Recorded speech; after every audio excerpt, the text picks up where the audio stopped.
but experiencing it is. iRacing puts you in the driver's seat with the industry's leading sim racing game. Drive on laser scan replicas of the greatest racing circuits from around the world. Go head-to-head against other drivers chosen by skill-based matchmaking to ensure competitive racing at every level. Compete across all your favorite series. In officially licensed cars, engineered to deliver the most accurate driving experience possible.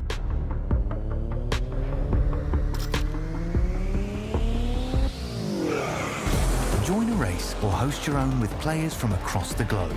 Race against the computer or in a league with friends. Feel the thrill behind the wheel. Visit iRacing.com.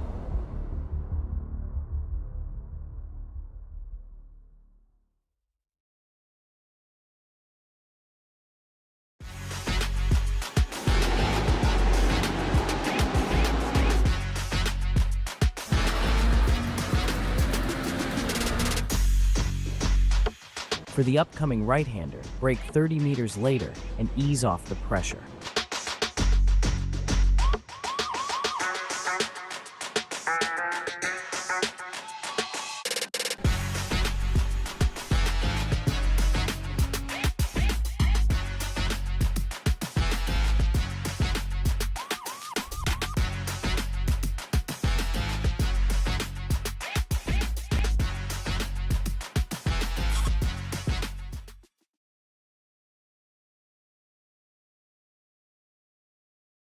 Are you spending a lot of time looking for setups and struggling for faster lap times? Are you tired of searching online for answers? Would you like to get setups, analysis and tutorials from some of the best sim racers in the world like Ralph Alla, Mitchell de Jong, Martin Krunker, Josh Rogers and many more? If so, virtualracingschool.com is the answer you've been looking for. VRS data packs provide hot laps from our professional coaches for you to analyse and replicate. They provide tutorials that walk you through the fastest laps and what the pros did to achieve the best times. And they provide the setups you need to ensure your car is competitive in both oval and road racing. If you're ready to get faster and reach more podiums sooner than later, just go to virtualracingschool.com and sign up for a free account today.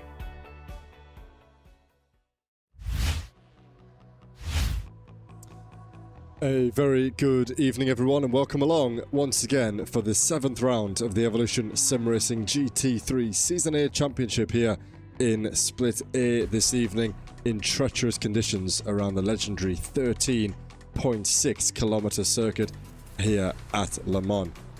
Our Elite and Pro Division drivers meet once again to do their battle tonight, but in conditions like these and around a circuit like this, the drivers are more likely to be fighting themselves and their own abilities more so than their championship rivals, of course. And we arrive here tonight for the first full wet session of the season for the full duration of tonight's proceedings. So as always, you join myself, Joseph Glass, inside the commentary booth alongside Mr.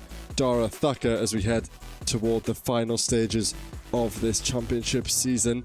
And I'm particularly looking forward to seeing the competition at the sharp end of the Elite Division as Championship leader Tjek Plurg looks to defend his lead against series stalwart and former champion Luc Lucchese. However, as said earlier, Dara, tonight is more a battle against yourself rather than a battle against your competitors in what will be very tricky running, particularly with that limited running during qualifying, making tonight arguably one of the toughest sessions of the season so far. Yeah, it absolutely is. I don't think there's any doubt about that. And I think with the characteristics of this circuit meaning that so much time is spent at full throttle, you're going to feel like overtaking opportunities are very few and far between. And so getting a good qualifying position is going to be crucial in these conditions, with the lack of laps that they're going to be able to have. The practice session that these drivers will have been able to take part in is going to have been, or feel to be, really crucial for them as we go into this race. But you're absolutely right. A real crux point in the season as well as we get towards the back end. Points really need to be won here. Yeah, absolutely right. At the moment, we're looking at lap times around the 4-minute 20s. Fastest at the moment is a 22. Slowest at the moment is a 36. So a good 14 seconds separating the field at the moment, of course. That will bunch up as the session goes on, but it's such a long lap here. And of course, with just a limited qualifying session, we're only going to see drivers being able to put in probably 2, maybe 3 at a stretch, of course. No outlap around Le Mans. You start right at the end of the Porsche curves and you can get straight on with your first lap, but that will still be somewhat of a warm-up, even so the guys will not have too long at all. And then, of course, the format for this evening, not a 1-hour endurance race. It's instead the 2 30-minute sessions, which is an interesting format around a circuit of this length, of course, meaning that the drivers will only have a handful of laps during the race, potentially 6, 7, 8 laps at most to get done before we get to race 2. And of course, that reverse 15 grid is still on offer then. So we have a little bit of time to go before we get underway with this qualifying session, what will feel like a shorter qualifying session, although it is the same amount of time. And so before then, let's take a look at how the season is shaping up so far, with a quick look first at our sponsors and what we have upcoming in the rest of this championship. So as always, a big thank you to Kame for providing the driver trophies, which they are all competing for, of course. We'll summarise which drivers can get their hands on those, and we're beginning to get a little bit of a clearer picture on how that might turn out as the championship rolls on. Another thanks to the GP2 group for continuing their support of the series as always. And then the Virtual Racing School and Trophy AI with us for the first time this season. Big thanks to the pair of those guys for supporting the championship, supporting the series, and hopefully we'll see them back in upcoming seasons in the near future. So already starting to get toward crunch time, round 7 already. Following tonight, just 3 rounds to go. Sebring, Imola and Monza, the final 3 races to go. Imola in those mixed conditions again, so only 2 more opportunities so far this season. Remaining this season, should I say, for dry running, so it'll be interesting if anyone can capitalise on those before we arrive at Imola for the penultimate round in a fortnight's time. And then a quick look at the trophies, of course. As we know by now, the top 3 in each of our 4 classes are fighting for those trophies, and then the winners, all the drivers in the top 3 teams of the Joint Teams Championship, will also get their hands on a trophy. So plenty on offer, plenty to be won. So as always then, let's take a look at the Elite Class standings first, and as we said earlier on, it'll be an interesting battle between Series debutant Tjek Plug taking on stalwart, as I said, former champion, a man who's driven in this championship for at least 5 seasons now, the South African driver Luke Lucchesi. He was displaced by his teammate this time last week. De Nobrega was in P2, now in P3 after an unfortunate DNF this time last week. But Tjek Plug still doing what he needs to do. Hasn't been able to get on the top step. In fact, hasn't been able to get on the podium since he took control of the championship a number of rounds ago. And Luke Lucchesi hasn't either. In fact, only 4 podiums for one of these eventual champions. And that just shows how competitive this championship has been. We can see all drivers on this graphic, apart from Raz Harper, have got themselves on the podium, which is a testament to the quality that we have. So Plug and Lucchesi, the top 2. Tristan De Nobrega inside the top 3, as we've said. Not the best races that he would have hoped for over the last few weeks, but still ahead of William Humphrey. The gap has closed. I believe a few weeks ago that was nearly 60 points. William has brought that down to 19 now, the Vulcan Fasteners Glasstec Racing driver. He was on the podium last week at the expense, of course, of Luke Lucchesi after that dramatic end, the penultimate few laps between Plug, Lucchesi and Humphrey going into the turn 10 chicane. So that really spices things up, not only for the Elite Championship as a whole, but also for the top 3. A little bit of a bigger gap down towards Sam Derbyshire. 1 win to his name this season sees him sitting in the top 5, but it's not all that comfortable yet for the DDK Racing Team driver. Hayden Phoenix Miller is bringing up his rear as well inside the top 6, ahead of Luke King. Ignas Vinchezevski's nearly on the back of the RDSA driver.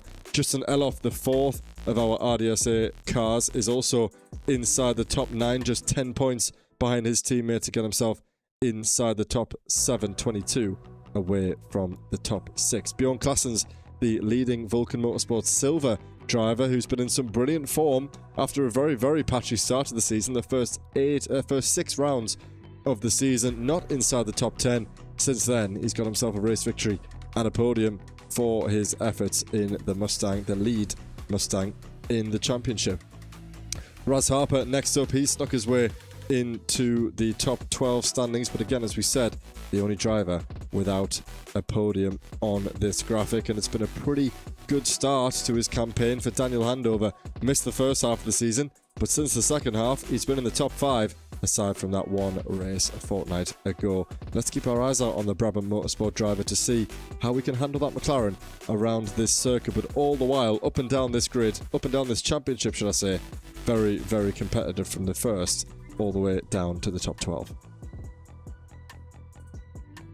Over, we look to the GT3 Pro standings. It's been a pretty dominant season so far from Kalle Leskinen. He holds a pretty commanding lead at the top of the championship. It has closed a little bit after last week's race that we saw with Robin Earl Brown getting yet another podium, but Kalle Leskinen still holds that 104-point advantage over the Sumo GP2 Porsche. I would be interesting to see how Robin Earl Brown goes tonight, though, of course, after his heroics in the rain back at Road America not too long ago. So keep an eye out for him to try and close that gap in the championship to under 100 points. He's jumped up into the top 2, but he's very closely marked by Alex Fretwell, who got his first win in the season 7 days ago, and those two are only split by 1 point coming into tonight's race.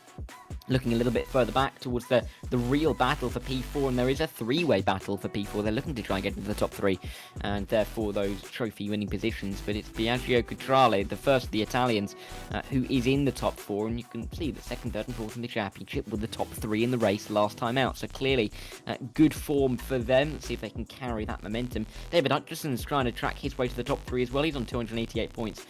Only about 9 off of Cutrale, and then Chris Jennings is involved in this battle as well from P6. They all have quite a big gap back to Stephen Codman, the first driver in the championship without a podium so far this season, but that form has noticeably improved over the last few weeks. A couple of P5s have seen him rise into the top 7 in the championship and ahead of fellow non-podium sitter Lorenzo Gorgetto. Victor Van Zijs is in 9th. He's looking to cross over that 200-point threshold tonight. And there is definitely a chance for him to do so. P4 a couple of weeks ago, and got quite a few P8s in there to smatter his way towards the top 10 in the championship. Then we look at a couple of drivers who haven't necessarily been here every week. That's Davy Daniels and Joshua Cohen. Where could they be in the championship?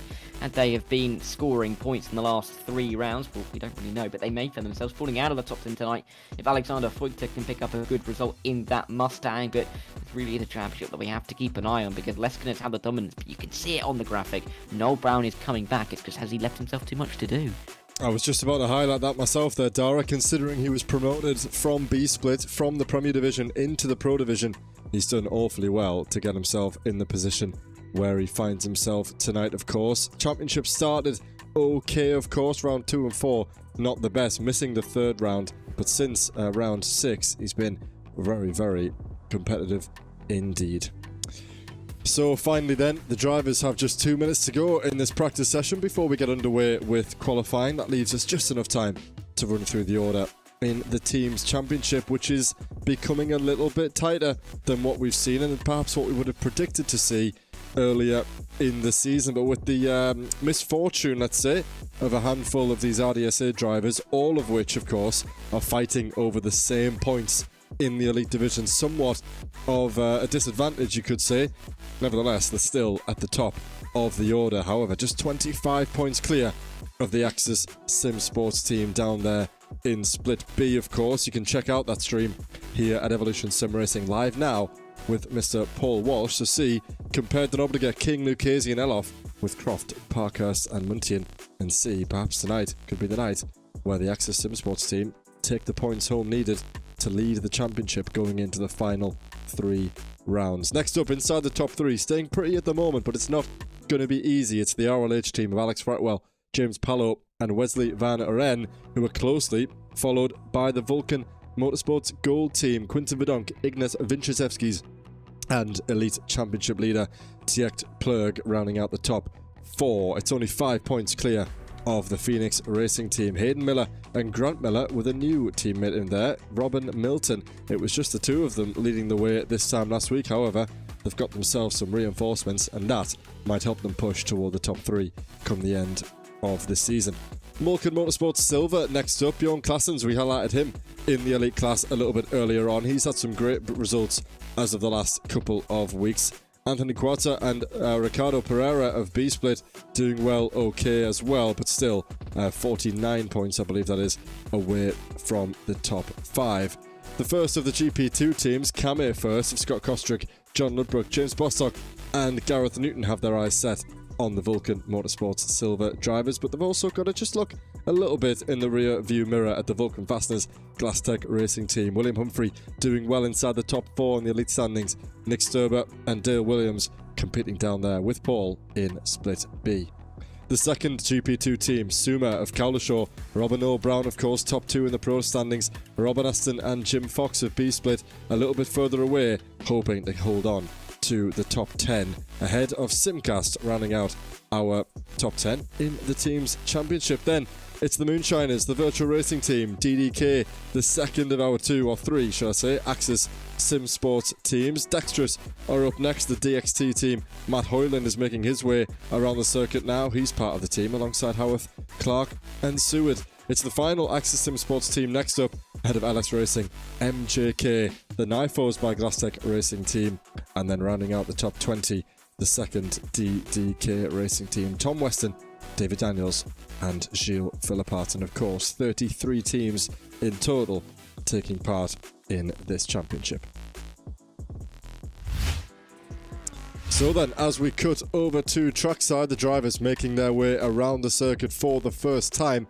Not too many of them with us in this session tonight. I believe it was only around 30 drivers with us, about half of the field, which probably bodes well for this kind of circuit. With the wet conditions and a circuit of this nature, we want to minimise the casualties if possible. And speaking of casualties, here's a man who hasn't been far from the action over the last several race weekends. He messaged me before the session tonight hoping that he would survive, but he wasn't too pleased about it. Here's Matt Hoyland as he makes his way down toward the first of several chicanes, Dara.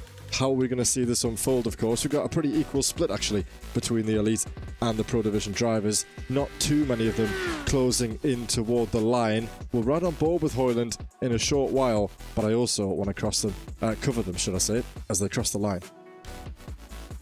Yeah, I think the point we made about this Le Mans Circuit de la Sarthe circuit, particularly in qualifying, is that it is just an awful track to qualify on.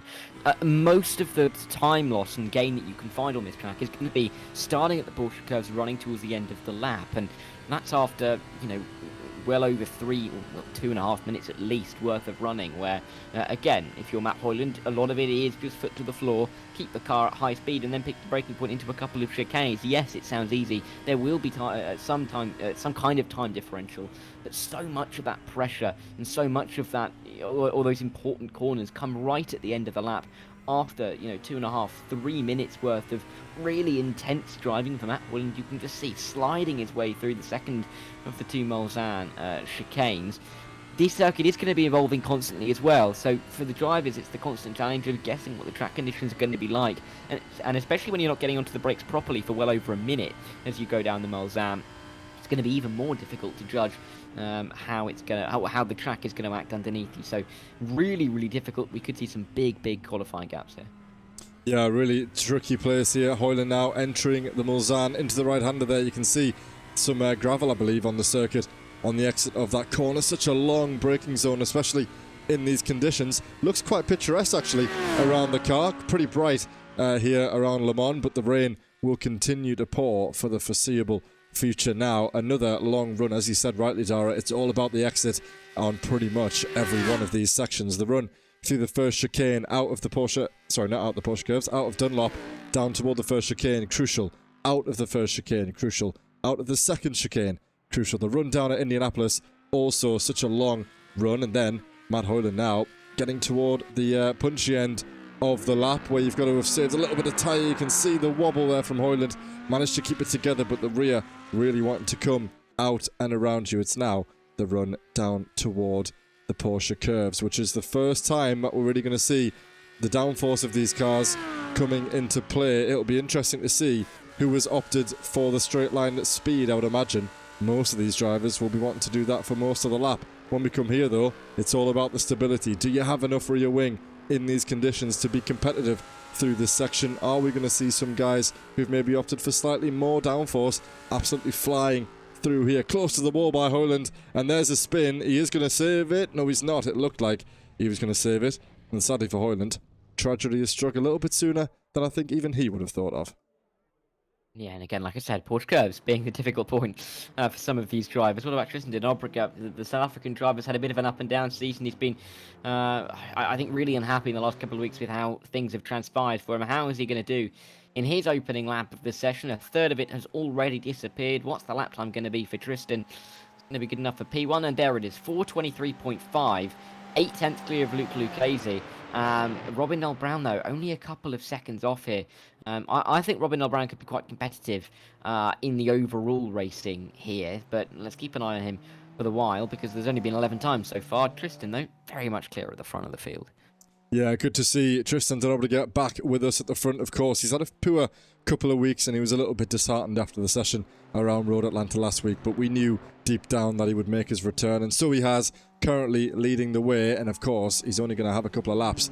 More importantly, his competitors are only going to have a couple of laps to beat his time. A 4:23, 5:70, the time to beat at the moment. Nearly a second clear of his teammate, and he is a second clear of Luke King. 3 Lukes inside the top 4.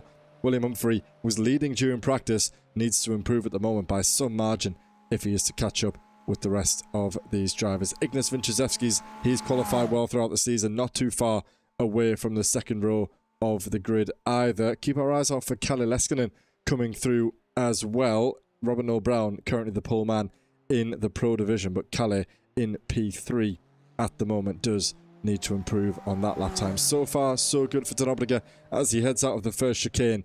The run down toward the second on for him now, and we'll keep our eyes out for people crossing the line. Thomas Pugh about to set off on his first lap in the Mustang. Yeah, let's see what he can do in that axis, the X-axis Simsport entry. Let's see if he can be going a little bit higher up the timing tower than some of his teammates are right now. Of course, we'll be looking to get himself towards front row of the grid. We'll have to wait and see how realistic that'll be. For Sam Derbyshire to be down in P12, I think it's surprising and slightly concerning, really. He would like to be a lot higher up the grid. And really for Robin Noel Brown to have a second and a half's advantage really does go to show how good he really is in these conditions. And I think an interesting point to make, Joe, is with the Porsches that we're seeing at the moment, is that we've got all of the top 4 in the Pro are Porsches. 4 of the top 5 in Elite are Porsches as well.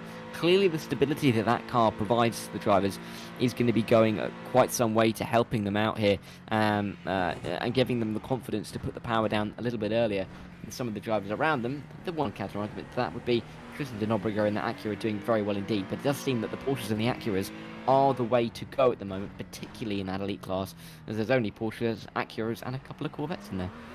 Yeah, very minimal actually. Much more of an array of machinery in that Pro class, yet still dominated by the Porsche. Here's young Gonzalez, the Puerto Rican privateer, who we're riding on board with at the moment. He was heading through Indianapolis, looked pretty sketchy compared to what we're used to seeing through that right-hander. Usually a little bit of a lift straight back on the power before you get under the left-hand braking, but there he just looked like he was just tiptoeing through that corner, not wanting to oversteer, and the same can be said now that he heads through the Porsche curve. Similar position earlier where Matt Hoyland made his mistake going through this left-hander. Gonzalez looks as though he's held it together at the moment, sawing at the steering wheel to get it tucked in to the right-hander. You've got to take a little bit of curb here over on the left if you can. Watch out for the painted white lines, of course, on the entry and the exit. Now just 2 more decisions to make. One of them is done. Now he's got to line himself up for the final chicane here. Very, very slow speed through the Ford chicane, slowest arguably on the circuit,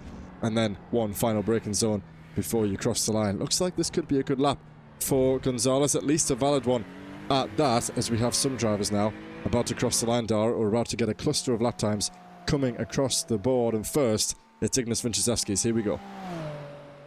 Yeah, Adrian Gonzalez went P7 in the Pro class, but that's going to be slightly insignificant compared to the lap time that we could be seeing from the Lithuanian. Bit of a slide, though, into the final couple of chicanes here. What is the lap time going to be for Vinciszewski as he comes across the line? He's currently P6, a second and a half off. Even half a second would put him into P3. Can he jump anywhere at all? Doesn't look like he can. In fact, he can! And provisional pole position of 4:22.1 goes a long way quicker than Tristan Denobreger. William Humphrey's only a couple of tenths off, mind you. So many improvements, unsurprising as drivers get more used to these conditions.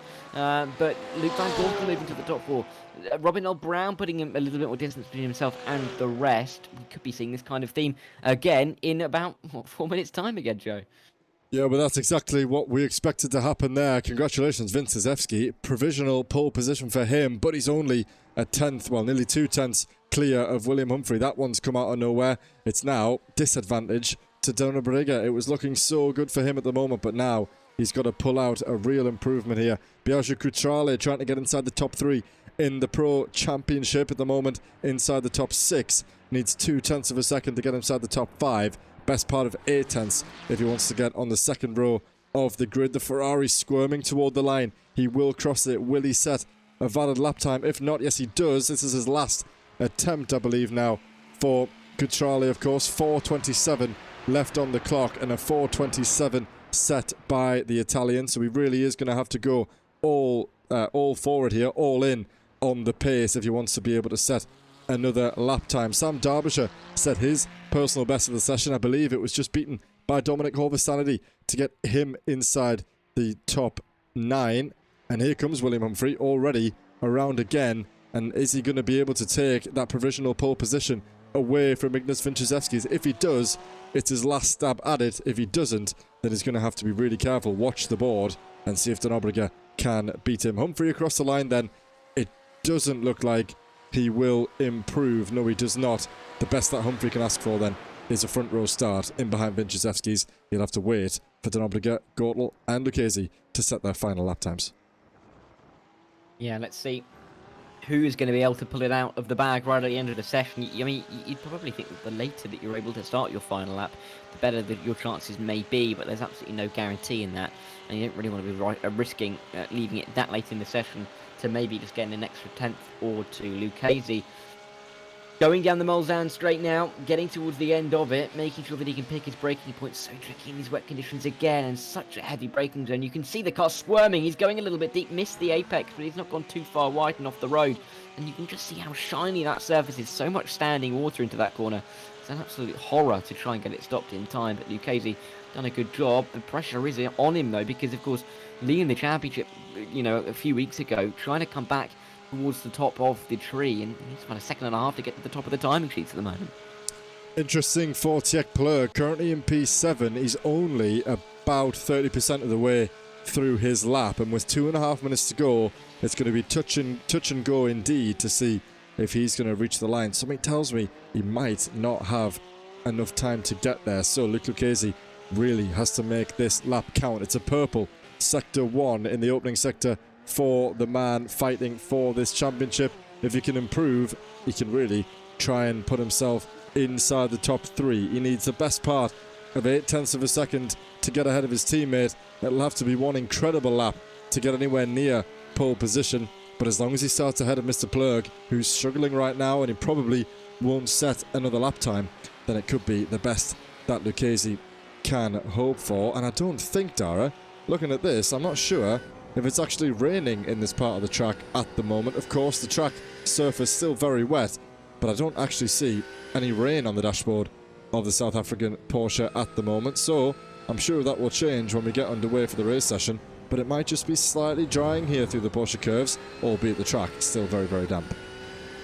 And then it's a game of how much commitment do these drivers really want to apply to their cars, and how much trust do they have in their right foot through some of these corners, which are so difficult to judge even in the dry, let alone in the wet, with the fight between lack of downforce and, of course, pure horsepower. Vinchizevski's had provisional pole. Can he go even faster than a 4:22.1? No, stays there and only has that 2/10 advantage, a lap time that would still be good enough for provisional pole though. Hayden Miller goes 6th. Lucchesi jumps up to 4th, but just misses out on the top 3. These improvements aren't as big as we saw in the earlier stages. However, Noel Brown's gone faster than the Pro Club. It's going to change still. Yeah, here we go then. It's really crunch time. 50 seconds remaining. Not many drivers about to cross the line, as it seems. A lot of them resetting back to the pit lane. Luke King, Dominic Horvath-Sanity will be the 2 drivers bouncing over the final chicane to set their final lap times. Top 4 and the 6th place Hayden Miller in the pit lane. Their session is over. Luke King does enough to get himself ahead of Tiek Plug, crucially helping out his teammates somewhat in that championship. Is Plug going to have enough? No, he's not. 20 seconds remain in the session. Tiek is not even going to reach the Porsche curves by the time that the checkered flag falls, and it looks like anyone now who isn't near the checkered flag will not improve. More and more guys realizing that at the moment, and it looks as though qualifying might be set. He will still try, and he might be able to do it for his own personal gain, but the game says no, and that is the qualifying session over. Yeah, what a result for Vincent to have 0.2 of a second in the top two, though, on a lap time of 4 minutes 22. Shows how competitive these races are going to be, and Noel Brown's going to be up and around there as well. Definitely inside the top 10 overall.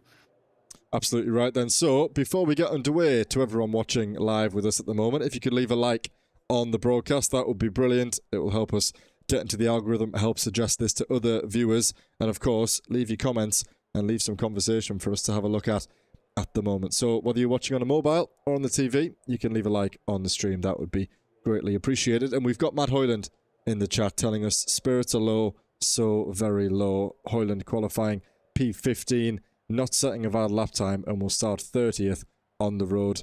I don't blame him, Dara, for having low spirits after that one.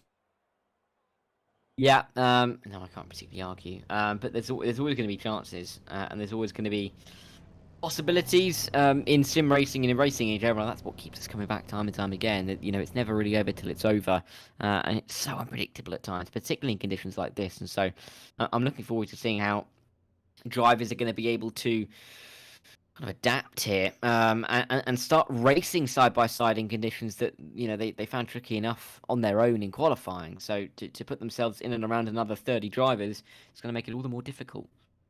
Absolutely will then. So we have the final few cars putting themselves onto the grid now. Drobriga not with us yet. Hover Sanity about to come in as well. And then when we see William Humphrey here, just on the entry to the Porsche curves, I believe that is. It could be Indianapolis, but I think it's the Porsche curves.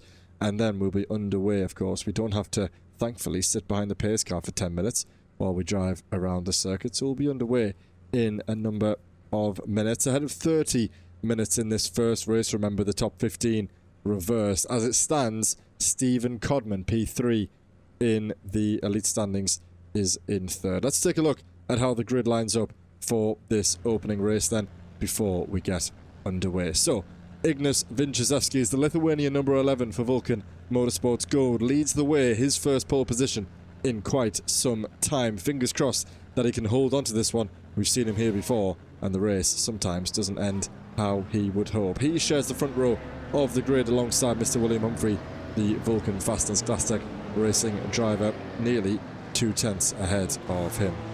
On the second row of the grid, that is shared by the two RDSA drivers, Tristan Drobriga inside the top 3 in the championship in P3 coming into this one, and Luke Lucchesi in second in the championship, doing well to start on the second row of the grid. Luke Van Goortel and Hayden Miller will start on row 3 ahead of Dominic Hover-Sanity and Luke King, the third of our RDSA esports drivers, who will start ahead again of championship leader Tiek Plug. So as we said during qualifying, King doing Lucchesi some favour there by just putting one position between he and his championship rival. That could really turn out to be a big decision once we get underway for this race. Rounding out the top 10, Justin Eloff ahead of Sam Derbyshire and our pole man in the Pro Class, Robin Noel Brown. It'll be Quinta Verdonk, Lawrence Adapa, Stephen Codman ahead of Victor Van Zeist, and Clyde Veyer will start ahead of Biashu Kutrale. Kalle Leskinen down there, the championship leader in the Pro Division, ahead of Alex Fretwell, rounding out the top 20. Stanley Phillips, David Hutchison, Ian Gonzalez, Josh Schuenes, Alexander Feuter, Lorenzo Gorgetto, Lawrence van der Water, and then 3 elite drivers, Daniel Handover, Thomas Pugh, Matt Hoyland and Austin Eaps, unable to set a qualifying time, and will start on the back few rows of the grid. It's going to be a really exciting start to this race, and especially with the reverse grid going to cover pretty much half of the field. This is going to be a really interesting opening 30 minutes. It's going to really change around, and I think really change some championship aspirations for a lot of drivers here. And so for the guys in the front row, they know that they can maybe race away from the rest for now, but it's all going to come undone later on, isn't it? So here we go then. We are making our way through the final area now. The pace car will peel in. We'll be underway for 30 minutes here at Le Mans. William Humphrey immediately putting pressure on the pole man. In fact, did he start ahead of him there momentarily? Have I missed something there? It looked as though he's dropped back now, and we are underway for 30 minutes here. GT3 Racing round 7 of season 8, and it's a good start by Vinciszewski's. William Humphrey has been caught napping a little bit because Obriga is already going to look around the outside. Tricky place to go. He's going to have to stay put as it is. The rest of the field comes through. A little bit of a gap after Robin Noah Brown down to the rest of the Pro Division drivers. Alex Fretwell is in a lane of his own at the moment. He'll be pleased for that. Too wide a little bit further back as we cut to the cars coming out of the pit lane. All's well at the moment. The top 3 stay where they are. Justin Eloff and Luke King jostling for position. The 2 RDSA drivers going wheel to wheel as we head out of Dunlop down toward the first straight section of the circuit. And thankfully, Dara, everybody looks to have got away well. Justin Eloff up 3 places at the start. Lawrence van der Water in the Pro class is up 6 places overall, and William Humphrey has a little bit of a run, it seems, on Ignas Vinciszewski's as we head toward the first chicane.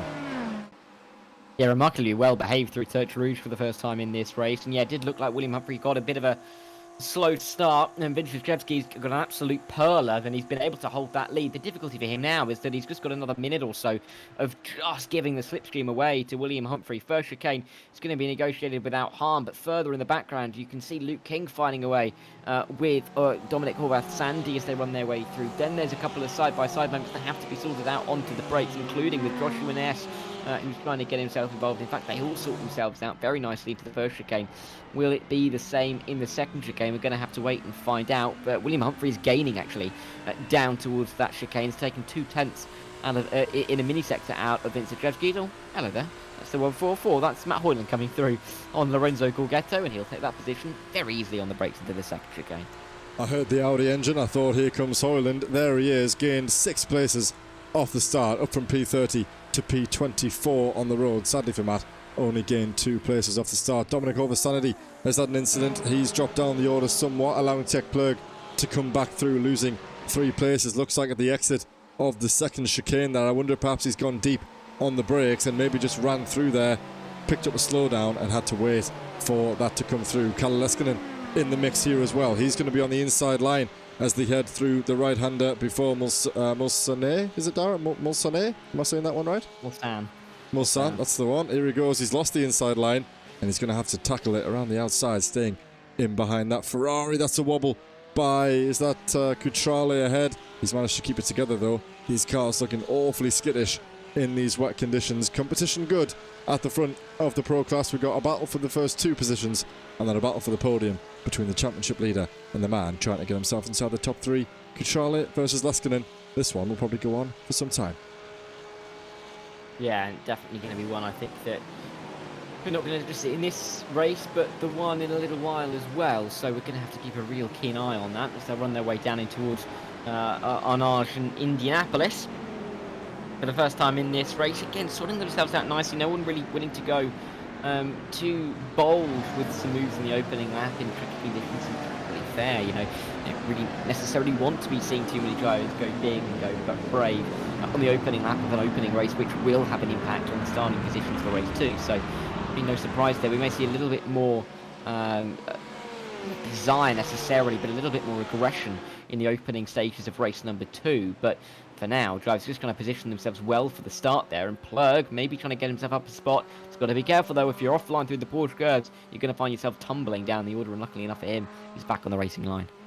Yeah, it did look a little bit wide there, of course. A little bit more grip on the outside of the circuit in these conditions, but you do not want to be that far off the circuit. Difficult for him to get it tucked back in. He's have a little wobble there in his battle with Luke King, of course. Inside the top 9 at the moment for Plug, so he and the driver ahead have stayed put in this opening lap, and we're already nearly 5 minutes past at the start of this session, of course. A slower lap in the opening lap, of course, as always. Nicely taken, though. The first entry to the left-hander chicane, really gaining a little bit there.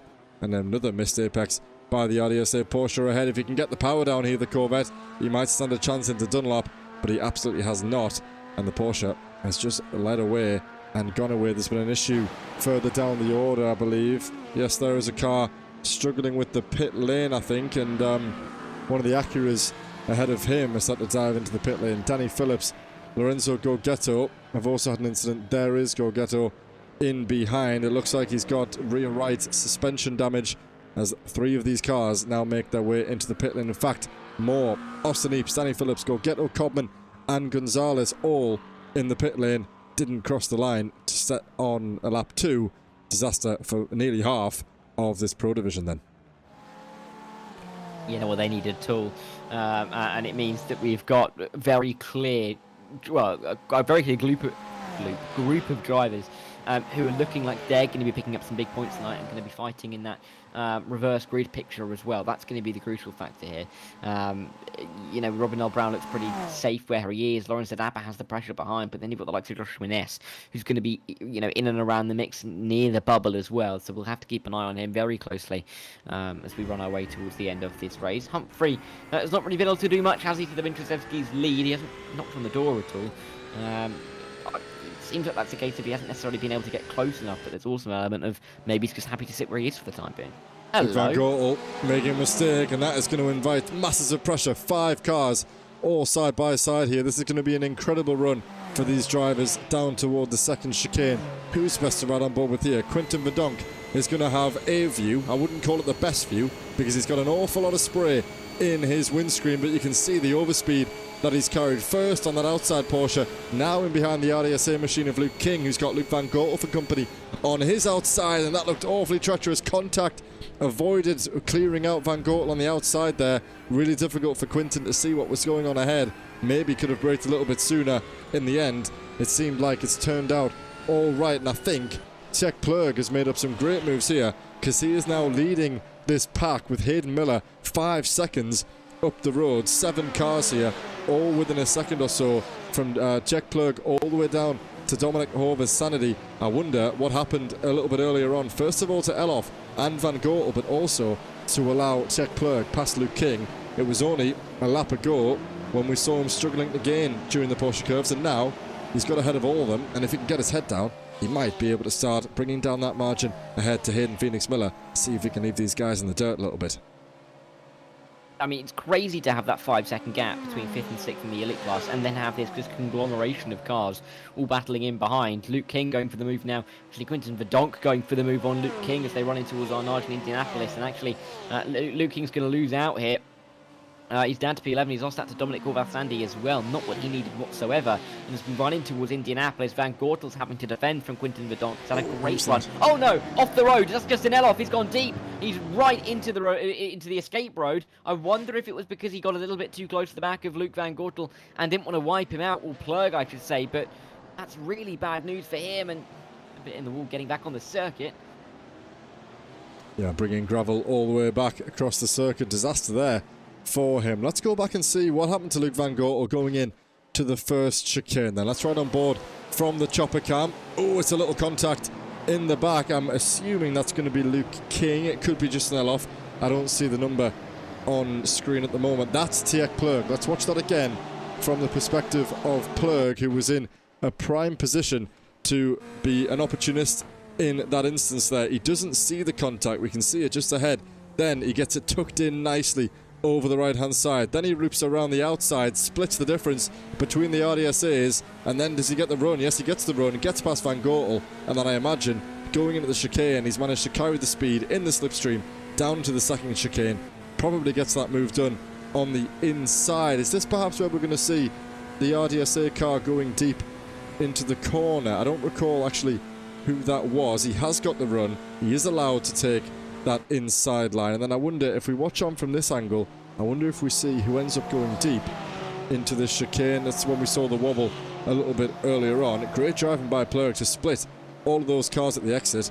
Come the entry to the next corner, he's gained 3 places, smashing by the championship leader.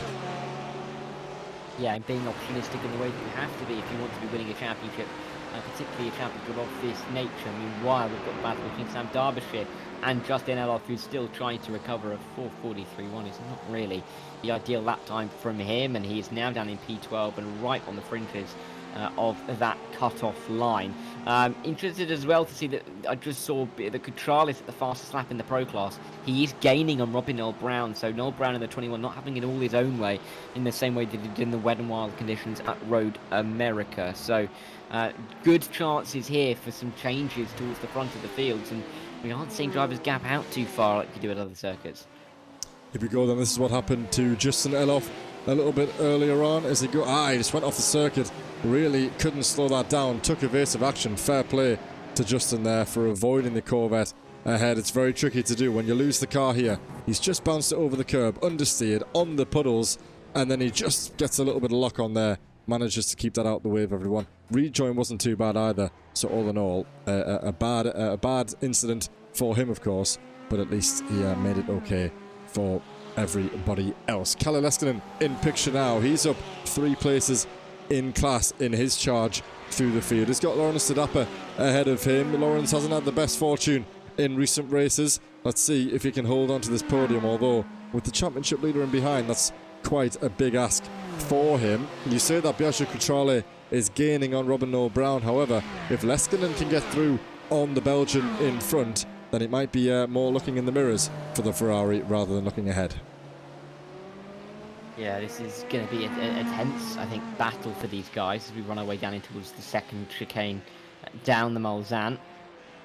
And Victor Van Zeist not able to make any kind of inroads further ahead. Kalle Leskinen may have a go soon, though, as I think Clyde Vey is dropping down the order. He's also positioned to Lawrence Van der Water, who's going to be loving these conditions, you'd think. And then Alex Fretwell just in behind. There they are, going side by side, and Clyde Vey is going to lose out here. Fretwell's through after a really difficult qualifying session for last week's race winner.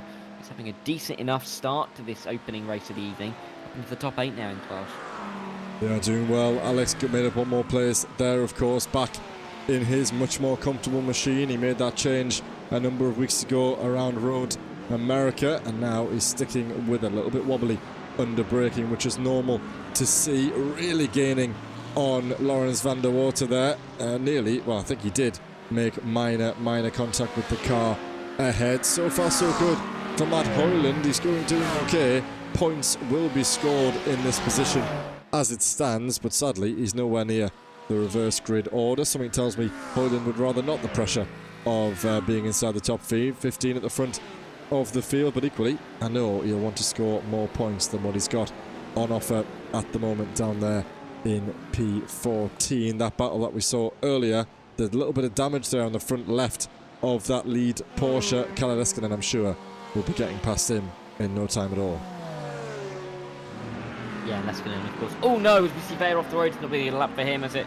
Leskinen definitely trying to recover, I think it's fair to say, from a difficult couple of weeks. Yes, he's still leading the championship by a long way, but by his standards last week, a P6 wasn't exactly what he was going to be looking for. This is good. Oh, it's a little bit messy, isn't it, into the corner, and heading that front right corner is going to be a fair bit of damage, I think, on that corner, surely. Yeah, I think he was optimistic there to go around the outside. Then he was met with a puddle, and he's somewhat, the rear left, well, the whole rear of the car really, lost traction. Alex, sadly for him, caught up in that one. A little bit of a bold move, I'd like to say, by Clyde Vey there to think that he could make that one stick. In the end, it's cost him. Fretwell has continued. Looks okay at the moment, and that sounded like a massive scrape across the barrier there. Cameraman didn't run away, though. He held firm and allowed that car to go on through. Leskinen getting in the mixture of this. He's got Sam Derbyshire, who will be keen to get through in the elite class, putting pressure on him at the moment, but it looks as though as Dodapa defends the inside, Leskinen has got a little bit of a run now. Be interesting to see how does the Belgian ahead defend this one. Moves back in front of the number 1 machine. Are we going to see him stick to the inside line? Yes, he is. He is going to defend against the championship leader, rightly so. Only halfway through this race, we've done 3 laps. We're only going to have 3 more, and it's not looking good for the Dapper at the moment, having to defend already. Got to be cautious though, don't want to risk too much. Maybe a P4 is better than nothing. Yeah, and I think, as we see Hayden Miller going around now, as they approach half distance in this race, he's going to have to have a bit of a comeback half. Well, that car doesn't look right, does it? He's going to go back into the pit lane. And that's Hayden Miller pretty much out of contention completely. He'll be back in about 50 minutes' time to give it yet another go, I'm sure. But look at this battle again. Dodapa, Leskinen. Of course, Leskinen trying to maintain that championship advantage. He'd have to find another 3 seconds to get to Cutrale, but watch out, because here comes Victor Van Zeist. Look at the slipstream effect and the slingshot he's going to have. Can he make this 3 wide? Oh no, he's going to bump draft. He's going to pump draft Dodapa back into P3. and then also momentarily take P4 himself. Leskinen's going to have the outside line, inside line for Van Zijst. And as Leskinen looked like he was going to move up into the top 3, it's now down to P5, albeit De Dapper's gone off the road. Van Zijst's going to go through, and I think Leskinen's going to follow through very shortly indeed. Actually, sorry, I'm getting it all wrong. It's Sam Derbyshire in all of this, Joe. What am I talking That's about? okay, Dara. That's okay. Easily done. Yes, Sam Derbyshire through past both of those. It looked as though it was Leskinen's corner all day long. The slipstream that was picked up by this Corvette looked awfully impressive. Surprised that he didn't take to the inside line. Didn't have to in the end because De Dapper made his own undoing there. Here does come though, Victor Van Zijst. This is now correct up the inside. Potentially no, holds on to that position at the moment. Tense times for Lawrence De Dapper. Really got to get his head on now. Do not make any more mistakes under braking. Hold on to what you've got. Van Zijst will be super keen, super wide there by the Porsche number 88 there. Got to be really careful when you approach those puddles on the outside of each of these corners then. But as was said earlier, De Dapper tried to hold on to the podium, outbraked himself, couldn't make it stick. Now he's got to be careful not to drop further down the order. Thankfully, he's got a 6-second gap down to Joshua Ness, and then a nice, even bigger gap to his teammate Lawrence van der Water. So he's got to be careful now.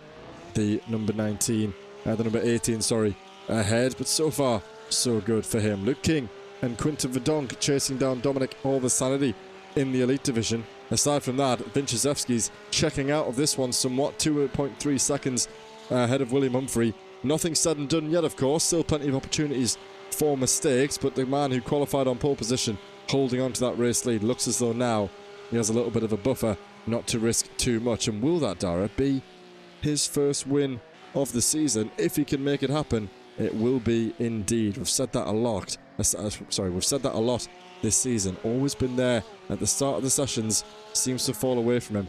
Could this be the time now for the number 11, Vinciszewski? Yeah, and he's looking like he's holding on strong at the moment and pulling away from William Humphrey. He's just going to be in a battle with himself, really, just to not make a mistake in the final 3 laps of this race. But he will have 3 more laps once he crosses the line. Victor Van Zijst is battling now with De Dapper, and there is no Sam Derbyshire in the way to confuse me. Down in towards the board curves, De Dapper with the outside line. And it will be the inside line for Van Zijst, which he should be able to control, and indeed will. Difficult to go right around the outside in the dry, let alone in the wet conditions. And De Dapper is going to have to slot back into line and wait bide his time and twiddle his thumbs for an opportunity to get back into the top 4, as Leskinen has now really run away from these guys. 2 seconds of an advantage he has now built up. But when we think about the reverse grid and the reverse top 15, these guys firmly in the mix and just there, aren't they? Justin Elof's going to be gaining on them to try and get himself back inside that reverse grid. But to have, 5 pro drivers at the moment in the reverse grid is fantastic to see. Yeah, that really does need to be the target then for Justin Elof. 12 minutes to go, 2 seconds worth of a gap, of course, and Justin does have that pace. I'm not quite sure how the damage is looking on that RDSA machine, but if he can get ahead of Lawrence De Dapper, that will really be massively beneficial to his team's championship run, of course. They can't afford too many slip-ups there, and at the moment he's on track for it, on the pace for it. Last lap time was a second quicker than the car ahead. He's going to have probably 2, maybe 3 more laps at it, so he will, on this pace, be able to catch up at least with Lawrence De Dapper. Of course, getting through is another thing, but if he can get himself on that reverse grid pole position, that will do the world of good for the RDSA drivers looking ahead to race 2. Yep, and looking forward to race 2, I think for a lot of these drivers, they kind of will have got a good judge of the conditions and a judge of where it's good to make a move, and it's possible to make a move, really. So I think race 2 we're going to see some more refined racing, which is an exciting prospect, of course. Meanwhile, did you just see that in the foreground? Luke King moving around in the mirrors of Dominic Horvath-Sandy. This is a battle for P7, both in class and overall.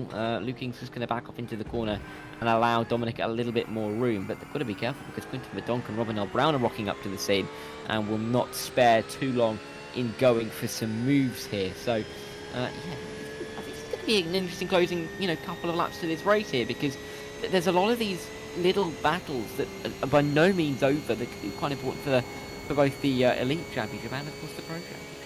Yeah, Luke biding his time nicely here, just coaxing that one into the braking zone. Didn't quite get the exit, I'm sure, that he would have hoped for, but I think he knows that he's got Dominic in his sights at the moment. Dominic knowing that he's got nothing going for him ahead, 8 seconds of a margin to Luke van Goor. So at the moment, all he can do is try and hold on to these points. No one challenging each other either inside the top 7, so it will be an individual error, if anything, if we see any mistakes from any of those drivers ahead. But yeah, at the moment, he's just got to look in his rear view mirror, try and do what he can to keep the 199 South African in behind him. Just under 10 minutes to go here, 2/3 of this race complete before we get into our second race. And under every braking zone here, Dara, Luke King stronger on that brake pedal in the Porsche, a little bit more stable. This could be his opportunity now. It's a long run. He's going to have a massive opportunity to build up some speed before going for it potentially into Indianapolis, but we've seen it go wrong around the outside for so many of these drivers. Is Dominic Holversanity going to defend that inside line, make him go the long way, or is King going to force the issue, get to that inside line before they reach the corner? Yeah, let's see. It looks like it's just going to stay exactly where he is, maybe dipping out for a second. No, in the end, staying where he is, not forcing the issue too much. But is it deep from Holversanity, or is Luke King being conservative? It was the latter there.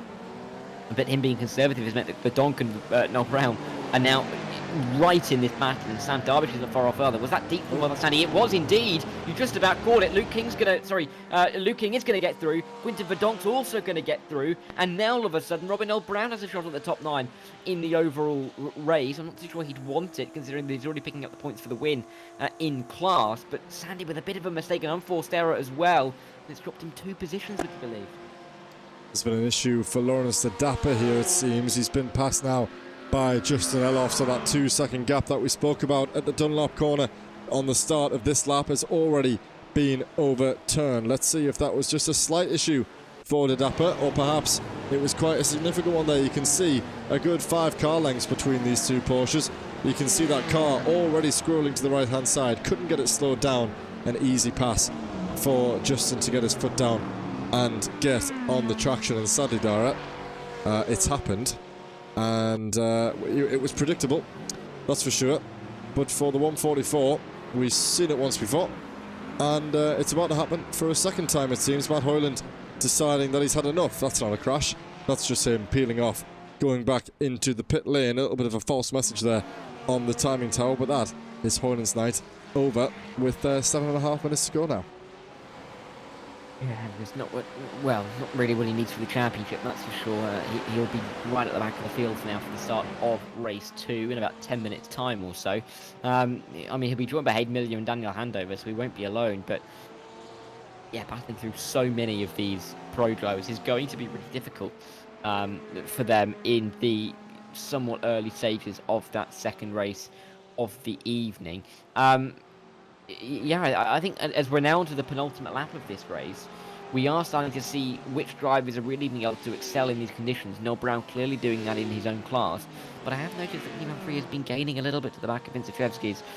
So, you know, the race for the lead isn't quite over yet, and there's clearly going to be some confidence in some drivers right in the mid-pack for the start of the second race. Absolutely right. Gaps appearing now. It's really just Sam Derbyshire here who's in with a chance of taking 1 position. It won't get him any more points though. It's currently Robin Noel Brown, the leader in the Pro Class, who is the driver ahead of him. I'm sure, Dara, Matt Hoyland's making his way over to the excuses filing cabinet just to pull out one of them that he's had many of in the past and cue his message in the chat as to what went wrong there. So we'll keep our eyes peeled for that one from Matt Hoyland. And easily said and done there. Sorry, as easily said was done by Sam Derbyshire, who gets himself up past Robin Noel Brown without the challenge. Wise there by Robin not to lose any time, because he can see Cutrale and championship leader Leskinen in his mirrors gaining on him, and on pace they probably won't catch up, but one snag of the brake pedal or one overly eager throttle by Noel Brown in the traction zones could see both of these drivers all over the back of him as we head on to what will be the final lap here. Cutrale holding on to Leskinen as it stands, but again, one slight mistake by either of these drivers could be so costly at the end of this race, of course. 4 seconds, 5 seconds best off inside the top 15, so they can still rest on that reverse grid order, but one mistake could really see them dropping down and out the order. Fingers crossed that doesn't happen. It's really game on now in the Pro Class. Yeah, and with so little time left in this race, definitely a good chance to see a couple of these drivers very happy and in a great championship position coming into this race, and some that have a little bit more work to do. Thomas Pugh's going to get through on Lawrence Dapper then in the sole Mustang in the class, which Alexander Pointer is also in a Mustang, but also very much last.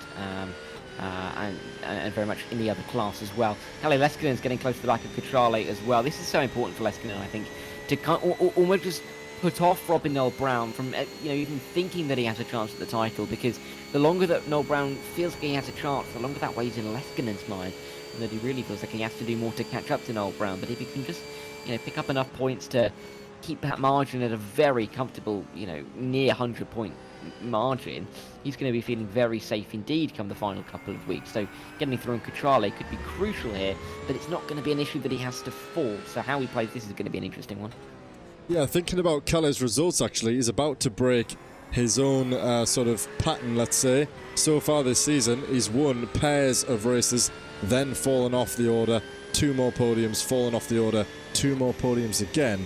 So tonight, he's not looking like he's going to get back on the top step to keep that run of form going, unless, of course, it goes drastically wrong for the 2 cars ahead of him. We will be on the final lap of this session. Ignas Vinchesevsky's about to cross the line in the company of William Humphrey, of course. The white flag will be falling as we speak, so we'll probably continue to ride on with this battle as Leskinen and Kutrale make their way through the Porsche curves. That was a little slide there by Kutrale, I believe, and that might allow Leskinen in with a little bit of a chance at getting inside the top 2. You will lose 1 place going into this reverse grid order. It's looking awfully scrappy between the pair of these. Leskinen all over the back of the Ferrari, flashing the headlights. Does he fancy a move up the inside into the chicane and thinks better of it and backs out? But that's Kutrale under masses of pressure as they come through the final corner now, setting off on their final lap of this race. Yep, and this is going to be a chance for Leskinen to maybe get himself into the top 3 in class, and maybe a chance for others to knock him off his perch a little bit. So that, whichever way this is going to go, it's going to be really interesting to watch. And you can see Van Zijs there, 2.5 seconds quicker than Leskinen on that last lap, on the penultimate lap of this race. Still, it looks like it's pretty comfortable at the front. For Vinchesevsky's from William Humphrey. That gap has been coming down, but by hundredths of a second a lap rather than anything significant. But yeah, as we trundle towards the end of this race, the gaps have widened, but I don't necessarily think there's going to be a theme of things to come. If the second race of the top 15 reverse, particularly with the likes of Elof on the front of the field for the RDSA team, would be an incredibly exciting prospect just to see how he's able to play it, if he's able to keep some of these pro drivers behind who are going to be fighting within themselves. The second that Sam Derbyshire and Sandy get themselves involved, are they going to play ball? Are they going to just kind of let them through? Or are they going to fight them for position and just try and keep them almost as buffers between some of the cars? That's going to be really quite intriguing to watch, but it's not going to take away from the fact that Ignas has done such an impressive job in this opening race, and by virtue is going to be hit with a midfield start. Yeah, yeah. Well, when you put it like that, it doesn't seem like he'd want to win the race, but of course he will. He's exiting now the second chicane. Getting there, Ignas. Just hold it together now, and you'll bring home your first race victory. But yeah, Dara, interestingly, your concept there. I can't remember. I mean, it's not something that you would remember, but I can't remember if we've had so far this season where we've seen 4 drivers in the pro class starting pretty much right toward the front of that division. In fact, Leskinen and Van Zijs going side by side here. That's come out of nowhere here. Van Zijs was not really in the picture. I wonder if Leskinen has made some slight mistake there, because Kutrale has just extended that gap ahead now. He was right on his rear bumper as they went through Dunlop, and now he's about 2 seconds off the back. So Leskinen must have made a little bit of a mistake, which is allow pressure from Victor Van Zijs. And look at this, Luke Lucchese now going side by side with Tristan. I wonder if this is team orders potentially to allow Luke to gain on the struggling Tjek Plug, who's inside the top 5, of course. So Lucchese does need those extra points, although Tenobreger fighting this one, it looks like. Are they about to go through Indianapolis, or is this the Porsche curves? Indianapolis it is, and Tenobreger holds onto that position, so no team orders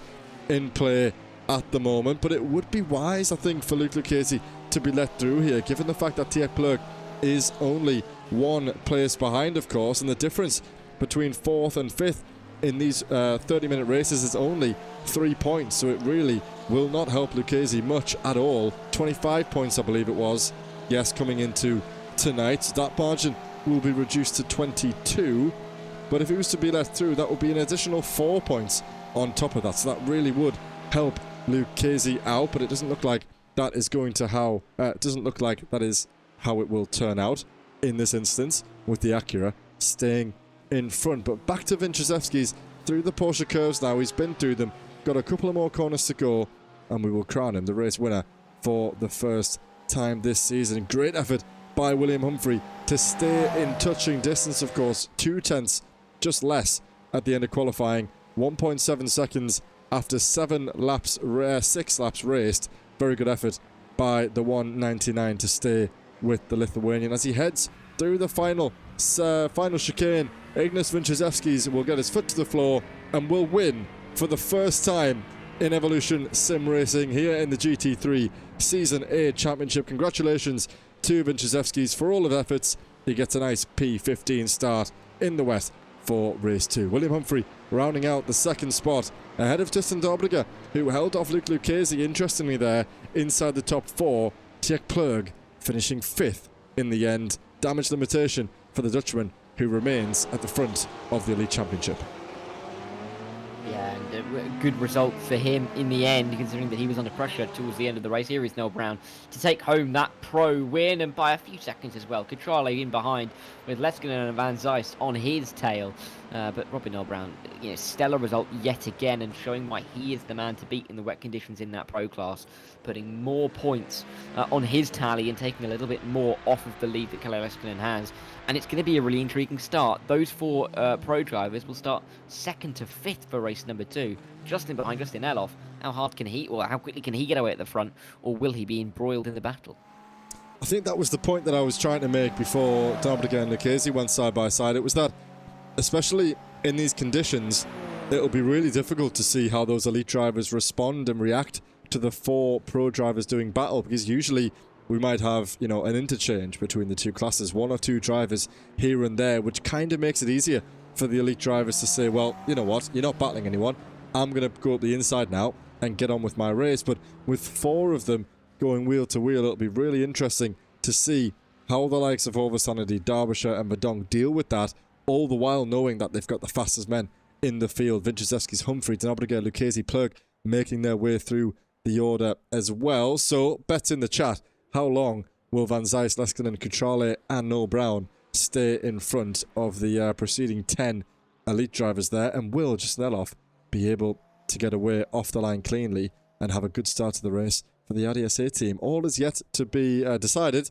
We'll run through the order and the race results from that session. During this 5-minute warm-up, the drivers will probably head out just for a quick scout lap, but really, they won't get very far, will they? No, they won't. They can get themselves, I'd say into the mindset for the race, but they've just been in a race, so it wouldn't really change much. Maybe just keeping them fresh. Some of the drivers may want to go and get a drink. Some may get a little bit of a snack, get maybe a chocolate bar on board, maybe a, something more healthy than that, an apple, I don't know, whatever floats your boat. But just to get themselves ready for race number 2, because again, 30 minutes, they kind of know the deal now. It was a little bit of an unknown going into race 1, and it was a bit cagey, as it would be, because the drivers know that they have to set the grid for race number 2 via their finishing positions, so it was always going to be that little bit more cagey. I think for the start of race 2, there is going to be that little bit more boldness and a little bit more bravery, maybe a couple more brazen moves from the drivers to make sure that they can get the points that they need, because they know that after they finish race number 2, everything is forgotten. They're not going to use those results again. Absolutely right then. So we will shortly have the results to run through after Alexander Feuchter makes his way across the line, the final driver to do so in that Mustang.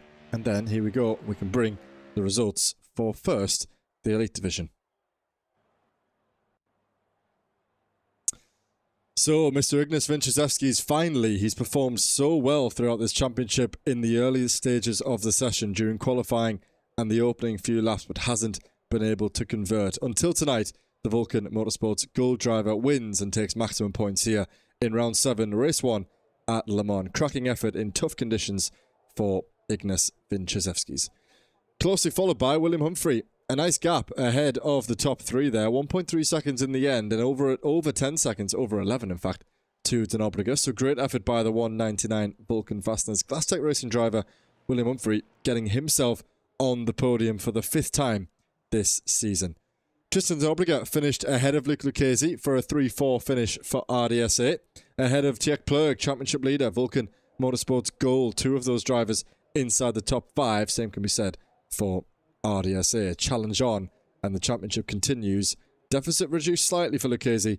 Let's see how they get on in race 2. Luke Van Gool and Luke King in P6 and P7, ahead of the final Vulcan Motorsports Gold driver of Quinton Verdonk inside the top 8. It'll be Sam Derbyshire and Dominic Horvath-Sanity who finish ahead of Justin Eloff, Thomas Pugh and Matt Hoyland, who probably won't score points, having finished 3 laps down in a 7-lap race. In fact, definitely won't. And then Hayden Miller and Daniel Handover unable to really get going in that one. And we'll have a look over to the pro standings in the end of that race. And it was Robert Noel Brown who took yet another commanding win in the wet conditions. Not as easy as he found it in Road America, but still 3.5 seconds ahead of Biagio Cutrali, I should say. He was the championship leader Kalle Leskinen, who led time Victor Van Zijs. Those 3 drivers in the end very, very close together. Lawrence De Dapper finished in 5th, just ahead of the recovering Alex Fretwell after his difficulties in the opening, in the qualifying section, I should say, with Joshua Ness, Lawrence Van der Voorten, Jürgen Gonzalez, and Clyde Vare rounding out the top 10. Vare was in the wall a couple of times, so lucky for the Maltese driver to find himself just a minute off the race win. David Hutchison was just ahead of Lorenzo Gorgetto, both of those drivers about 80 seconds off the lead, with Stephen Coleman, Danny Phillips, and Alexander Feuchter the remaining finishers, as Feuchter, of course, was on the lead lap, but, a long way down. Austin Eep didn't really get off the line at all. He was 7 laps down, and we completed 7 laps. Yeah, it's interesting. The first time this season where we've had a bit more of an attendance drop-off. I think it's safe to say just half the championship with us tonight. But of course, that leaves the door open for some of these guys who are trying to get themselves in a nice position, perhaps the top 10, let's say, in their championship, to turn up, score some pretty good points, of course. If you finish the race and cross the checkered line, then you will score points. The same has not been able to be said in previous races where drivers can finish in a legitimate position just outside the top 20 and not score any points. So it is really good to see a lot of these guys still showing up, still competing, even if they aren't fighting for the championship. And really good to see Robin Noel Brown back on the top step, of course. He's had 4 podiums this season, with just another race win to his name. So that will help bring the margin slightly down on Kalle Leskinen, potentially now within 100 points. Let's see how those guys get on in the second race. We've got a minute and a half to go then in this session, and we have Danny Phillips. That's right on board with Danny. Oh, that's not right on board with Danny. He's in the wall. Yeah, it's not really ideal, is it? No, well, great to join him at that point. I'm sure he'll be thanking you for that one later, Joe. But yeah, that's not really a great idea. But it doesn't really give us a great idea of what it's like to be driving around this Circuit de la Sarthe in GT3 machinery. Justin Eloff, bit of a slow mo there as he comes through. Are we on replay, Joe, or are we? Oh, that was just me. I was just testing a button, Dara, and it works. That's all good. No, that's fine. That's fine. I looked and I thought time slowed. I didn't know whether, my perception of the world. It could have been that. It could have been that. But yeah, it's going to be a really important start, I think, from the front of the field, especially when you have that lead, that pole position as an elite driver, and with the buffer of the pro drivers as well. It's such a big opportunity, and it's just about how you can manage the expectation off the start. It's going to be so crucial. Yeah, we've got Danny Phillips in the chat thanking us for that one, of course, Danny. Anytime, mate, just let us know, and we'll be sure to ride on board with you as you head toward the wall in the future. Kalle Leskinen and Steve Codman on the circuit. Kalle does need to get his lap times under wraps here, try and get a good start off the line. It will bode well for Kalle, I think, here, if he can get a few positions in before we reach the second chicane. That will put him in good stride for the next session. That is session over then. We're soon going to be underway. Kalle will soon disappear, and we'll be starting to form up for our second race. There he goes then, and he will start inside the top 3 behind Justin Eloff and Victor Van Zijs for the second of our 2 races tonight. going to be a really exciting 30 minutes worth of racing, crucial for the championship as well. And for Justin Elhoff, this is the prime opportunity that he wants and that he needs, really, to take home big points for his championship ambitions. But judging the conditions is going to be difficult. And with the sun setting as well, it doesn't really feel like it may be significant, but they make visibility that little bit more difficult. We all know it in a road car. The second that you get water on the surface and then the sun's in your face, you can't see anything. And the same can be said for the sim. Absolutely right then. So, ahead of our second session, Dara, I'll let you run through the grid and take us ahead at the green flag, starting first with our lead RDSA car. Yeah, and it will be Justin Elhoff who gets us from pole position in the second race. He's ahead of Victor Van Zijs, that MJK Sim Racing car. He's in a great place to be leading the pro drivers. Let's see what Victor can do to try and hold off the likes of Kalle Leskinen and Biagio Cutrale, who are on row number 2 and are both in his class. Robin Brown makes it 4 drivers in the top 5 of that pro class. What can the British driver do after showing such great pace in the wet the last few weeks? Dominic Kovac-Sandy, the leading Hungarian driver, is ahead of the leading Northern Irish driver in Sam Derbyshire. And they're just ahead of Quinton Verdonk. All of these guys, of course, part of the reverse grid and were a little bit further back from the leaders, but not that far off the pace. Luke King and Luke Van Gortel round out the top 10, with championship leader Plurg and Luke Lucchese in 11th and 12th on row number 6. Tristan Nobriga, William Humphrey, and Ignas Vinstachevskis round off those drivers reversed from the opening race. Thomas Pugh will start in 16th, agonisingly missing out on that reverse grid, but starts in and amongst a lot of his fellow elite drivers. To be Lawrence De Dapper and Alex Fretwell, along with Joshua Ness and Lawrence van der Vorter, who make up rows 9 and 10. And they're just ahead of the Puerto Rican Yun Gonzalez, who held off Clyde Veyer in the end of that race, but Veyer was in the wall a couple of times, and we'll see those two islanders go from row 11. David Hutcherson and Lorenzo Gorgetto make up row 12, with Stephen Cobman, Danny Phillips and Alexander Feuchter running out the drivers that finished the opening race. We then see Matt Hoyland, Hayden Miller, Daniel Handover and Austin Eper, who of course didn't finish the opening race and are starting at the back of the field accordingly. This is going to be 30 minutes worth of racing where the pros and the elites are going to start mixing. The question is, how much are they going to do so? How quickly can some of the elites get through? Can we see Vinstachevskis and Humphreys be able to pick a way through in the early stages and get themselves into the top 10? That could be crucial for them to set themselves up nicely for the final 10-15 minutes of this race. It's not going to be easy. 7 more laps are in store here at the Circuit de la Salle, which means that there's only 7 more trips down towards the likes of the Mulsanne, the Indianapolis chicane. This is going to be a really frantic 30 minutes worth of racing. So much dead time here at Le Mans, and you have to make your opportunities count. Here we go then. The 192 is about to get us going. How quickly can he get away? Justin Elhoff is about to get his foot to the floor and get this race to green flag running. Here we go then. 30 minutes on the clock. We are running. It's a good start again from the pole sitter, like we saw in the opening race, to get away towards turn number 1 with a little bit of breathing room. They're fanning out though behind. 3 wide as they make their way through the opening corner. They're just about single file out. Lester's going to have to defend though, because Cutrale is going to come to the outside line, which is then the inside line as they make their way in towards the Dunlop chicane for the first time. Very well behaved at the front of the field, but they are still going side by side in the mid-pack. It is going to be a decent enough start though to see Elhoff into the lead and away from the rest. It looks like it's going to last for some time, but the pro drivers are fighting in behind quite intensely. Yeah, it is. It was a great start off the line by Elhoff, Van Zijs. The top 3, in fact the top 2, remain as they are. Cutrale and Dominic Kovac-Sandy. Kalle Leskinen has dropped off the pace somewhat. He's down 2 positions from the start, currently riding in P3 in class. P5 overall. Not the start that we would have predicted from the Finn championship leader. Further down the order, Luke Lucchese, he's made himself up 1 position. Ignas Vinstachevskis is up 2. Lawrence De Dapper up 1 as well. P18 all the way down to P25 stay where they are at the start of this race. Luke Lucchese just in behind Luke King and Luke Van Gortel there, who'd felt the need to come over to defend that inside line. Clyde Veyer sliding out sideways in the back of the picture there. That was very extreme movement. And Victor Van Zijs, I think that is, struggling. Kalle Leskinen, championship leader, round at the first chicane. That's going to be a while before he can get that car going again. Yeah, not really what he wants to have at all. And it's gutting for him and really damaging for his championship prospects. That I say that as if he's not got the 100-point lead, but it's going to invite Robin Brown right into the fray, getting into the with a big gap back to anybody behind. This is a fantastic chance for him to close right up in the championship. This is chaos, though, isn't it? Down the back straight as we run in towards the second of the chicane, side by side with Derbyshire overtaking Horvath Sandy. They're still side by side in behind. The likes of Humphrey, Dapper going side by side. I think Humphrey's going to overtake Luke King in there. Luke Gonzalez kind of make moves as well. We've seen one driver go across the escape road. I think that's Alexander Fuenter. Indeed it is. He's trying to get out of all of it. But really crazy in the opening lap, as we'd expect with the reverse grid here. Yeah, Robin O'Brown doing well at the moment to hold on to a good position.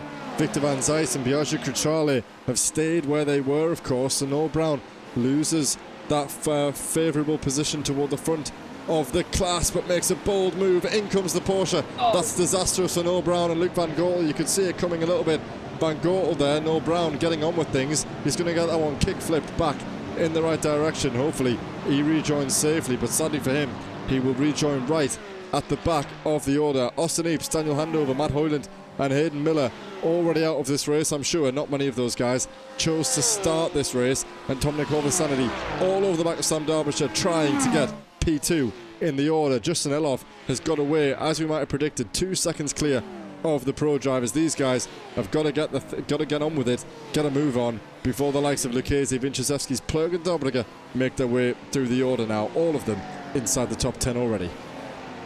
Yeah, and Vinciszewski's inside the top 8 after starting P15. Incredible for him to be right up where he is. He's going to be looking to gain places, and he's sitting behind there as Lucchese looks to try and make a move on Quinton Verdonk, and may do so on the run down in towards the Porsche curves. Maybe a little bit too far back, however, to really send it into a high-speed corner such as that. But yeah, this is great news for Vinciszewski. He's in a fantastic spot to try and move himself at least into the top 5 in this race. He's already 6th in class, mind you, and after a race win in the opening 30 minutes, he's going to be really high on confidence, so this is a great place for him to be.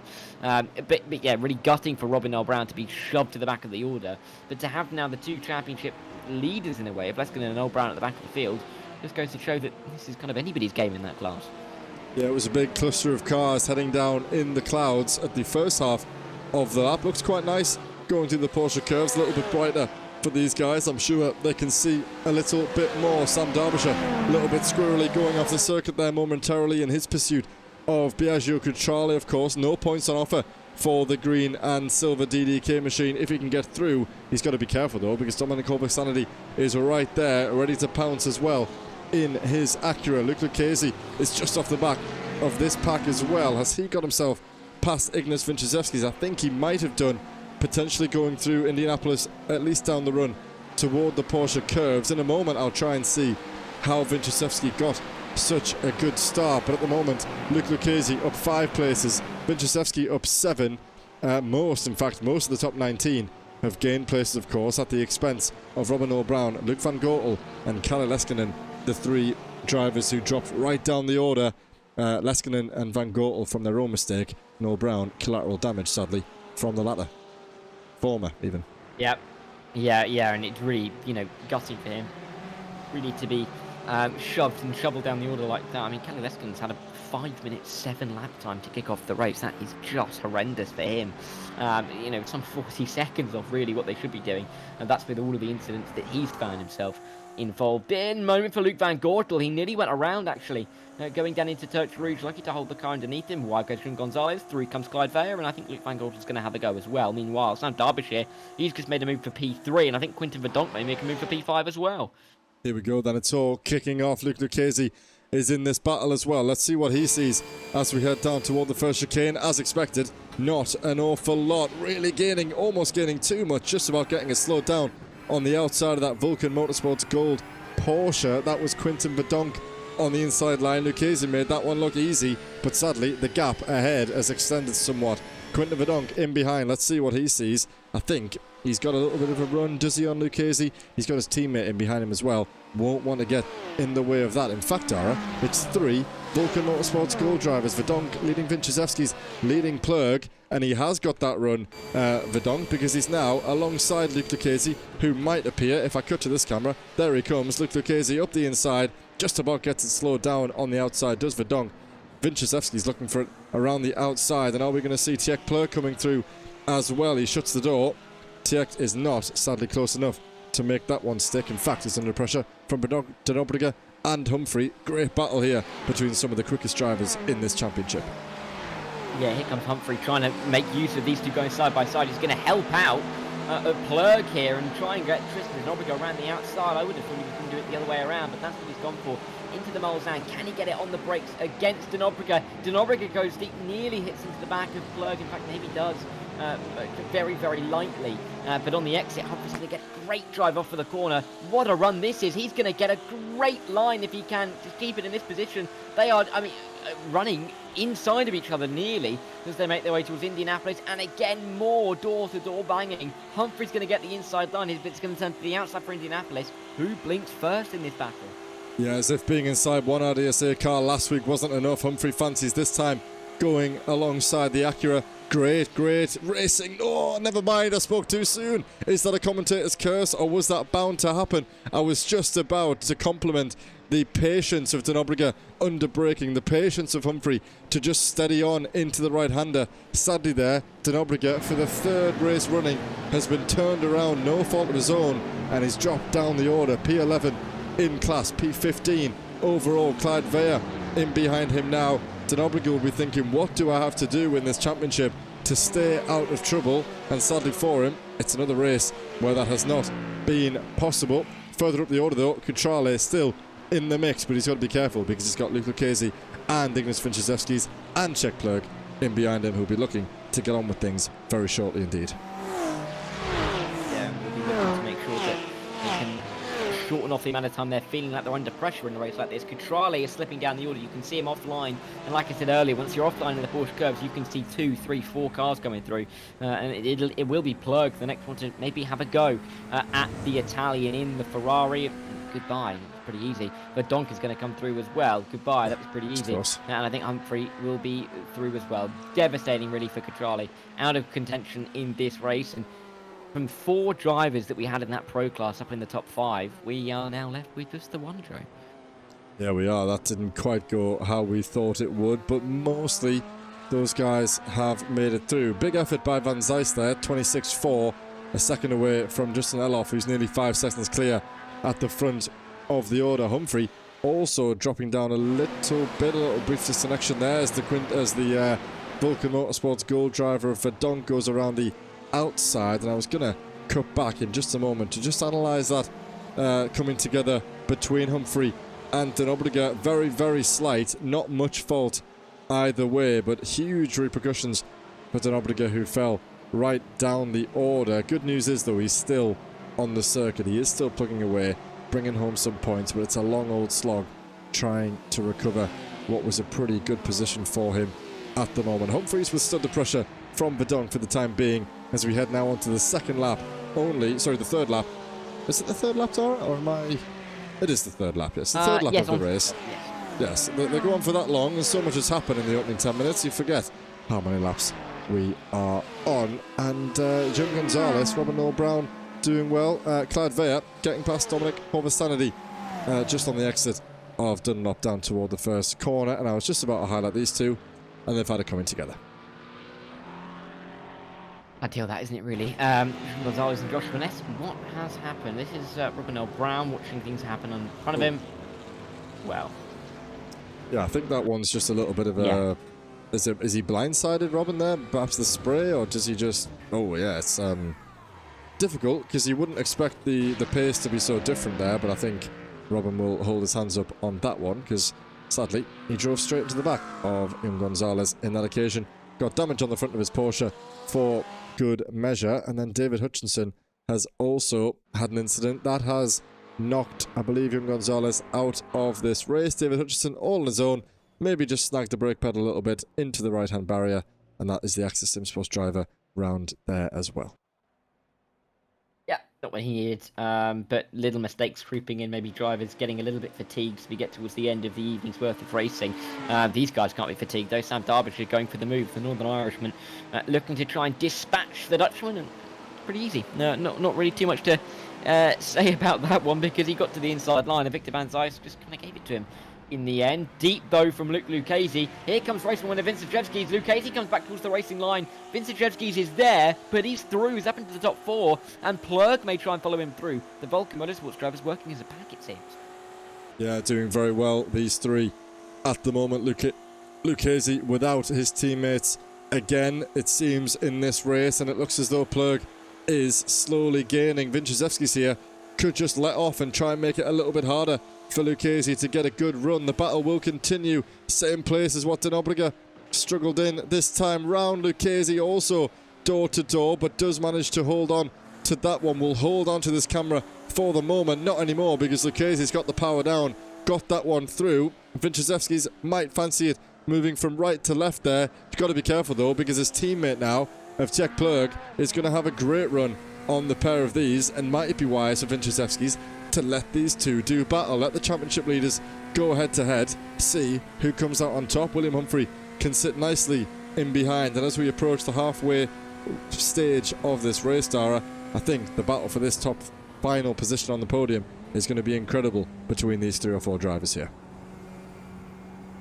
Yeah, it's going to be really quite intense, and I think for Lucchese, the one driver he wants to make sure he keeps behind is Vinciszewski's, because he was so fast, and if he's still in P4, that may be holding up this driver here, Plug, as well. So definitely a really important passage for Lucchese to really work on here. He's going to have 4 more laps to defend from the front of this train. Doesn't sound like a lot, but it's Le Mans. It's going to be a hell of a long time. Not quite as long as the Nordschleife, of course, but he's got a lot of work to do to make sure that he holds on to this advantage. As well, getting involved. Don't rule him out. He's been improving week on week in these GT3s, yeah, definitely a driver that could take advantage if the others start to trip over themselves. Denobriga making his way through the order past Fratwell back into the top 10 in class. He's got De Dapper ahead of him before he can gain another position on Thomas Pugh in that Mustang that just left the picture. Looked like Pugh and Humphrey are side by side here, going through Dunlop through the left-hander. Humphrey might be able to get the under and up here on the exit, running back down the hill. Can he get the inside line? It looks like he's going to stay put for the time being. Brilliant exchange between the two of these. It's Vulcan Fasteners and the Vulcan Motorsports driver doing battle here. The K versus the C. So far, it's advantage to the Corvette of Czech Plug, but all the while that Humphrey battles with him, he's got to be conscious not to let his teammate get too far up the road, and likewise Vinciszewski's has to try and do his championship leading teammate a favour by getting ahead of Luke Lucchese and trying to hold him up. 15 minutes to go, so much is yet to happen, and between these two drivers I think this is going to be the race encapsulated in one nice little moment here, Dara. Yeah, this is almost wraps up why it's so competitive in this series as well, really, isn't it? As we run our way down in towards that second chicane once again. Plug diving left, diving right. Humphrey's got the position. Sorry, it's the third chicane. How long can he keep it? Well, a little bit longer for the time being, because Plug has gone too deep. He's forced the issue too hard, and now he's going to find himself under pressure from behind. Lawrence De Dapper's under pressure from behind as well. Fretwell underrated tonight on having a great comeback drive.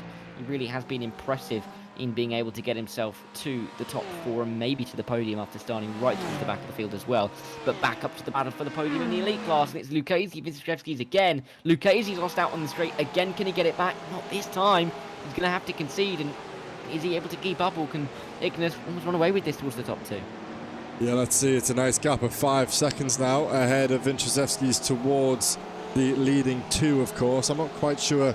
Victor Van Zijs, the leading pro driver, is only 2 seconds up the road, so he will have eyes on that, Will Vinciszewski's at the moment, but he's got the job done for the time being. However, sadly for him and sadly for his teammate, that was before William Humphrey got past him, so Humphrey leads Plug, not what he wanted, now that his teammate has got past Luke Lucchese. But let's see, does Vinciszewski's go all out here, maximum pace, or does he try to distract Lucchese somewhat and allow the two drivers in behind to gain? Trouble with that is you're going to soon invite Luke King, the third RDSA driver, into this battle, because he is not so far behind Czech Plug as it stands either. Oh, and this is going to really be, I think, relatively consequential, thinking about the championship going into the final few weeks now, to have these guys really locked in battle, not just in this race but in the championship as well. I think good news for Lucchese and for the championship, and for his confidence, really, for him to stay right up and close to Ignis. for the time being, but it won't be too pleasing to see William Humphrey just rock up onto the rim, and he is eating time for out of anybody and everybody at the moment. So impressive to see. And again, going from strength to strength, you feel like if he had a bit of a stronger start to the championship, he would be right at the top as well. So, yeah, really exciting with the final few weeks as we run towards the end of this race as well.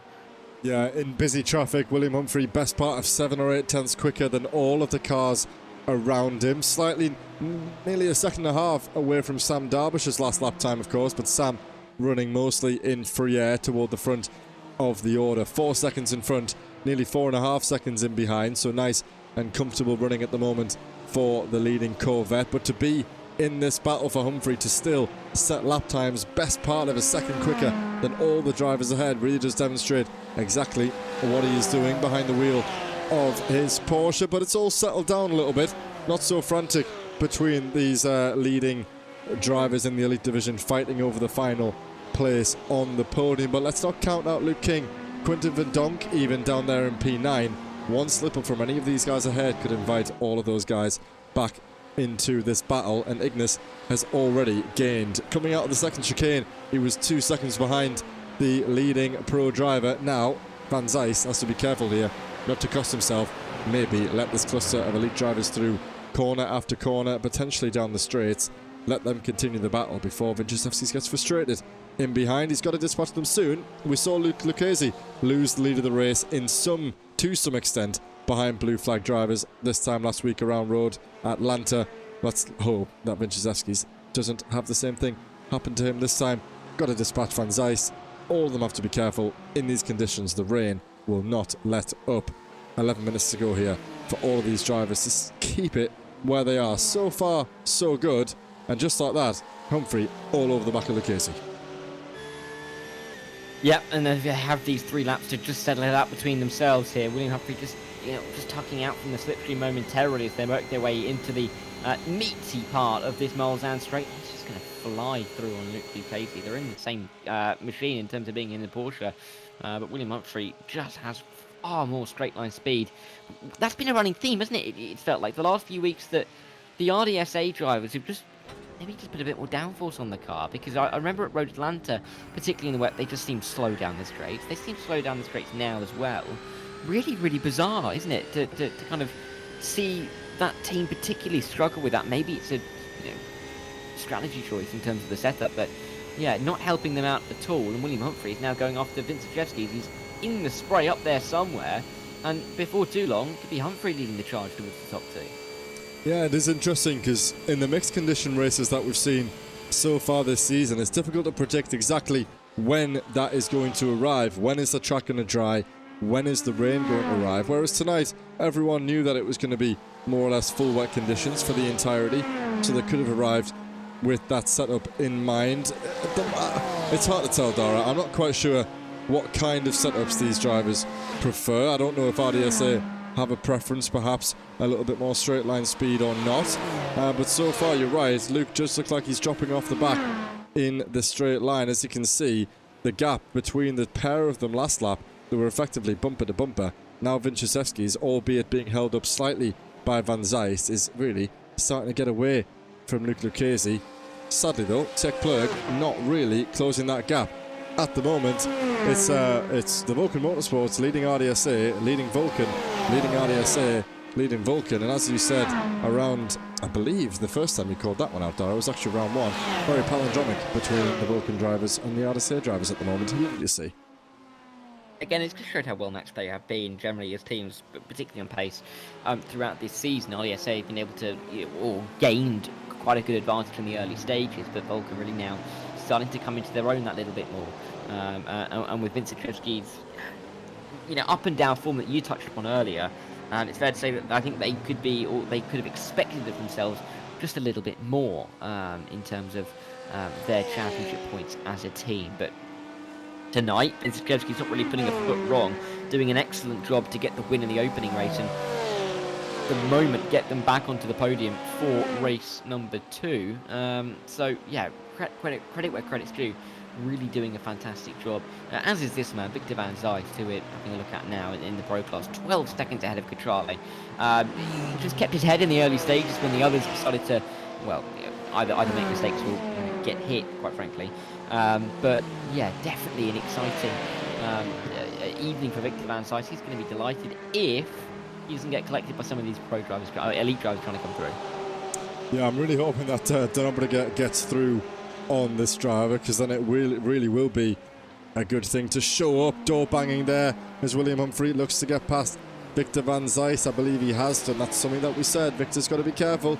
He's leading the race comfortably, but these elite drivers are so competitive, do not want to give each other an inch, and so if he's holding them up, they're not going to prevent themselves from getting on through, maybe being a little bit aggressive against this leading pro driver, knowing that they've got a race to get on with. Van Zijs down to the P6 at the moment now that Lucchese has passed him, and Tristan Denobra has got past Quinton Verdonk, so that is looking very good. And if I bring this up, I think it's still going to be how it was. We've got Vulcan, RDSA, Vulcan, RDSA, Vulcan, and RDSA. I don't think we've had that all season, I must say. It's very satisfying. It is.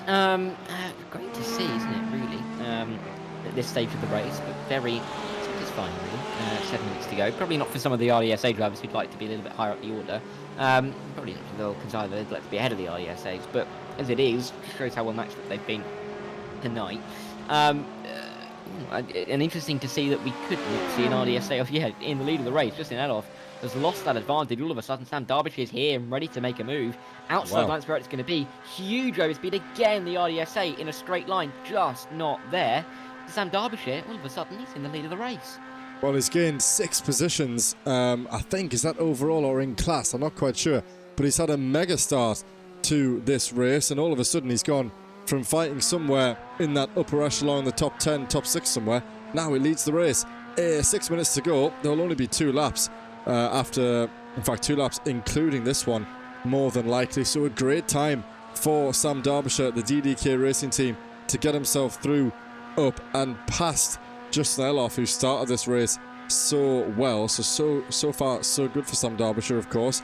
Picking up a race victory 2 rounds ago at Kota, I think that was, where he got a P1 in the opening race, and now he's about to double his efforts and potentially hold on to maximum points here in this 30-minute race. So good stuff there, and I believe, Dara, we're going to have an interesting battle here, because Tech Plurg, championship leader, right behind Luke Lucchese, I think, for the first time tonight. We've been hoping for it to come all session long, and we're about to potentially get a little bit of drama. Let's see if the behaviour between these 2 drivers changes at all when they know that it's their championship rival in front and or behind them at this moment. Caution going to the right-hander now. It's that long run down for both of these drivers, down toward the Porsche curves, and Luke Lucchese has gone deep. We missed that one, or at least I did, and that's Tech Plurg through. The margin that Luke Lucchese gained fractionally in race 1 might have just been lost in the second race as Tech Plurg makes his way through. And someone went deep in the background there. I'm not too sure who that was, but someone went off the track. So let's have another look at Plurg going for, making the move in the end because of the RDSA drifting wide off the road, and it's as easy as it's going to get for Plurg.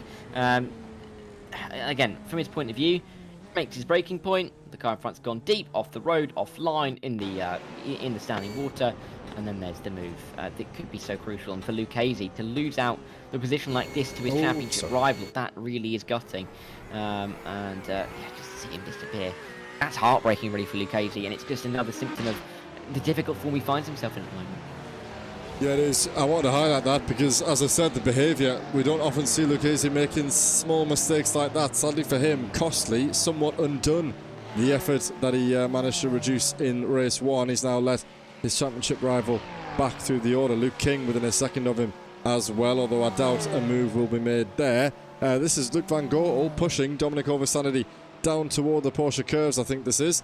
Through the left-hander they go, and then they'll get on the brakes through the right-hander into the first of the curves. Nicely done by the Porsche up the inside, but he will be forced back to the outside. Got to be careful going around there before you get awfully close to that concrete barrier on the right-hand side. I've hit that more times than I can count. It really doesn't look like it's approaching, and then all of a sudden you're in the wall. So good for these two to go side by side. And is he going to think about the Acura? Room left accordingly there by Luke Van Gogh. Well, that was a close one for Dominic Over's sanity. Very brave. Thankfully, they both kept it out the wall and will continue on. Sam Derbyshire 1.6 seconds ahead. William Humphrey setting a purple lap time there, which I would not have expected to see at this point in the race on what I think will be the final lap. I think it should be. That's right on board. Do we see the white flag? I'm sure we will if we can catch it. Not sure where the marshal post is, but let's assume that it is with only 2.5 minutes to go. Sam Derbyshire timed that one to perfection, as we said, leads the race, and he's nearly got this one all said and done. Yeah, this is nearly his,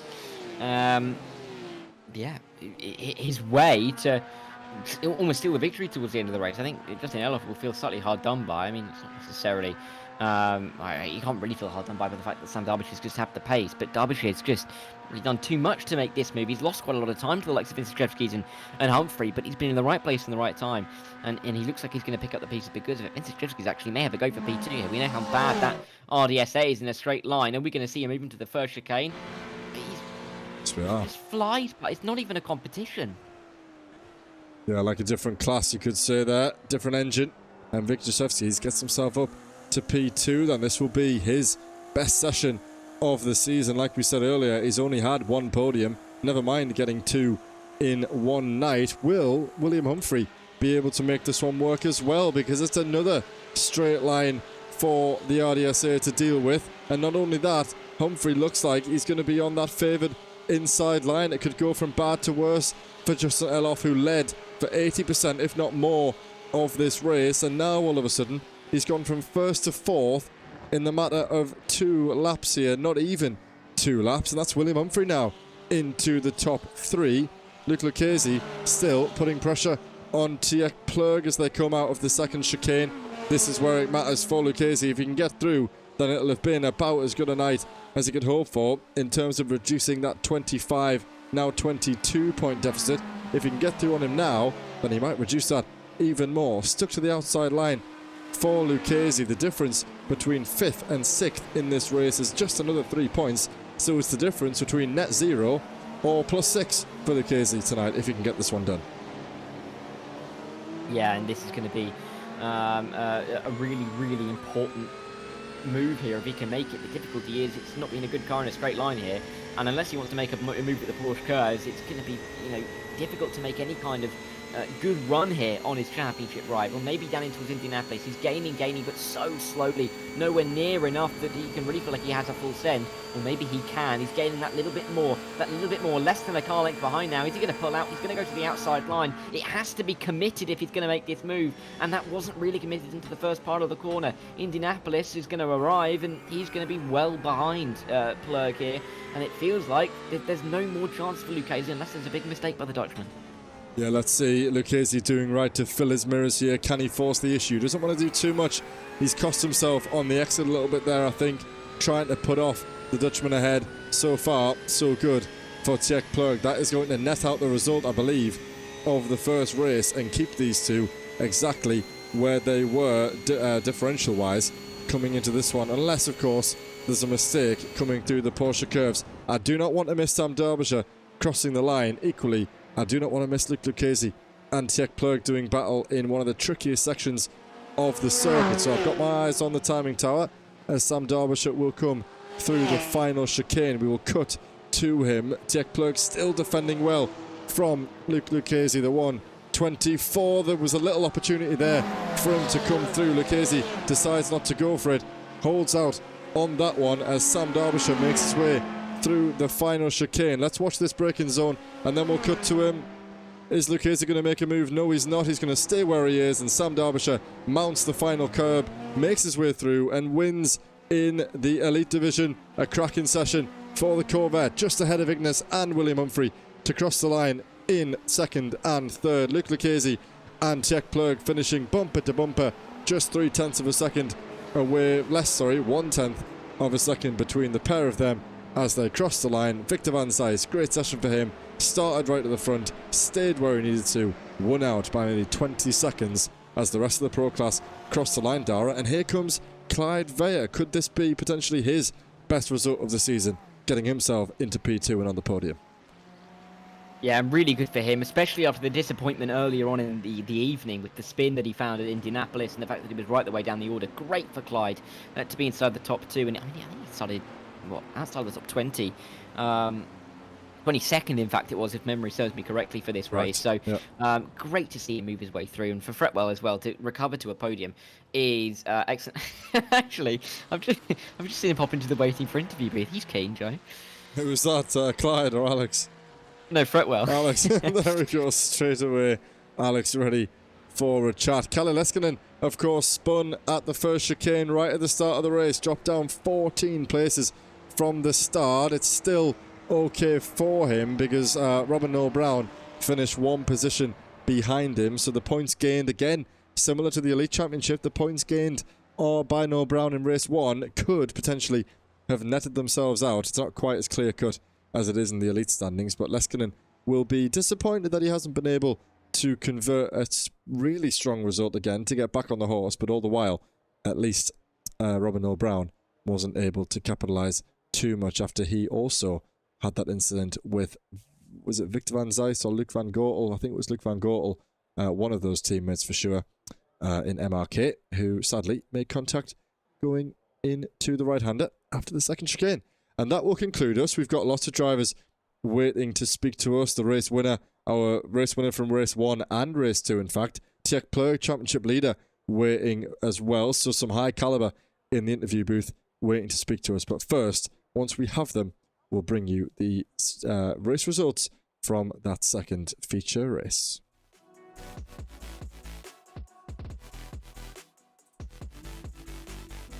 Looking forward as well, I think, in the coming couple of weeks to seeing if these results are going to be, in a way, reflected by, the possibilities that we have in the next couple of weeks, of course, by going next week to Sebring. It's a very different circuit here, and for the final 1 hour race of the season, is that going to have an interesting dynamic? I think it probably will, and drivers really having to use their strategy to their advantage at a track where we see lots of overtaking, but a long circuit as well, so strategy is going to be key. Absolutely right then. So, similar to last time, it's a long lap. It's easy for these guys to fall off the back. So as we wait for the 87 Joshua Ness to cross the line, then the feature results will pop up. There they are. We have them now. Starting first with the Elite Division. So Sam Derbyshire did very well during that session to climb up through the order to convert his second race victory of the season. Big congratulations to the 166 DDK racing driver. Ignas Vinchizevsky's finished close behind him in the end, only 4/10 off the back. The Vulcan Motorsports Gold driver has struggled to convert the points so far this season, but a P1 and a P2 for him. He'll be thoroughly satisfied with that one. William Humphrey rounding out a second podium for him of the night inside the top 3 ahead of Justin Eloff, our pole sitter, who had an issue in the first race, managed to recover to that reverse top 15 for race 2. Sadly, couldn't hold on to that straight line speed, a disadvantage it seemed for those RDSA Porsches.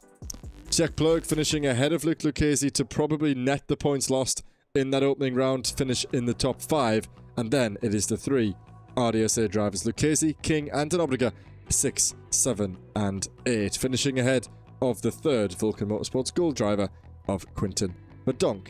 He finished inside the top 10 ahead of Luc Van Goortel, who rounds out the top 10 ahead of Dominic Horvath-Sanity and Thomas Pugh, the final points scorers of this session. Sadly for Matt Hoyland, Hayden Miller and Daniel Handover, neither of those guys got going in the second race and therefore will not score any points tonight. And over in the Pro, and I just said the Elite, in the Pro standings, it was Victor Van Zijs who won convincingly in the end. 20 seconds it was his advantage over Clyde Veyer, but for the Maltese driver, a fantastic result for him. Alex Fretwell finished 3rd after a great recovery over the course of the evening from a bad qualifying session. Lawrence De Dapper and Lorenzo Gorgetto, along with Kalle Leskinen, were the only other drivers within a minute of the race lead. And Leskinen, after struggles in the opening stages, recovered to the top 6, as Noel Brown recovered to the top 7. Danny Phillips, Alexander Feuchter, and Stephen Codman rounded out the top 10 with Lawrence van der Water and Joshua Ness finishing the race on the lead lap, but a very long way down.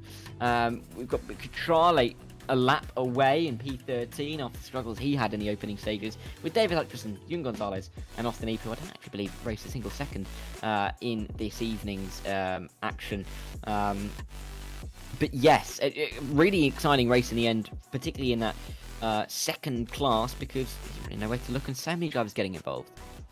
Absolutely right, Dara. We have, like I said, we have a lot of good drivers waiting to speak to us in the interview booth, so I'm looking forward to bringing those guys in. I think it would be wise to first start with one of our race winners, either Mr. Vinchezevski's or Mr. Sam Derbyshire, if you wouldn't mind.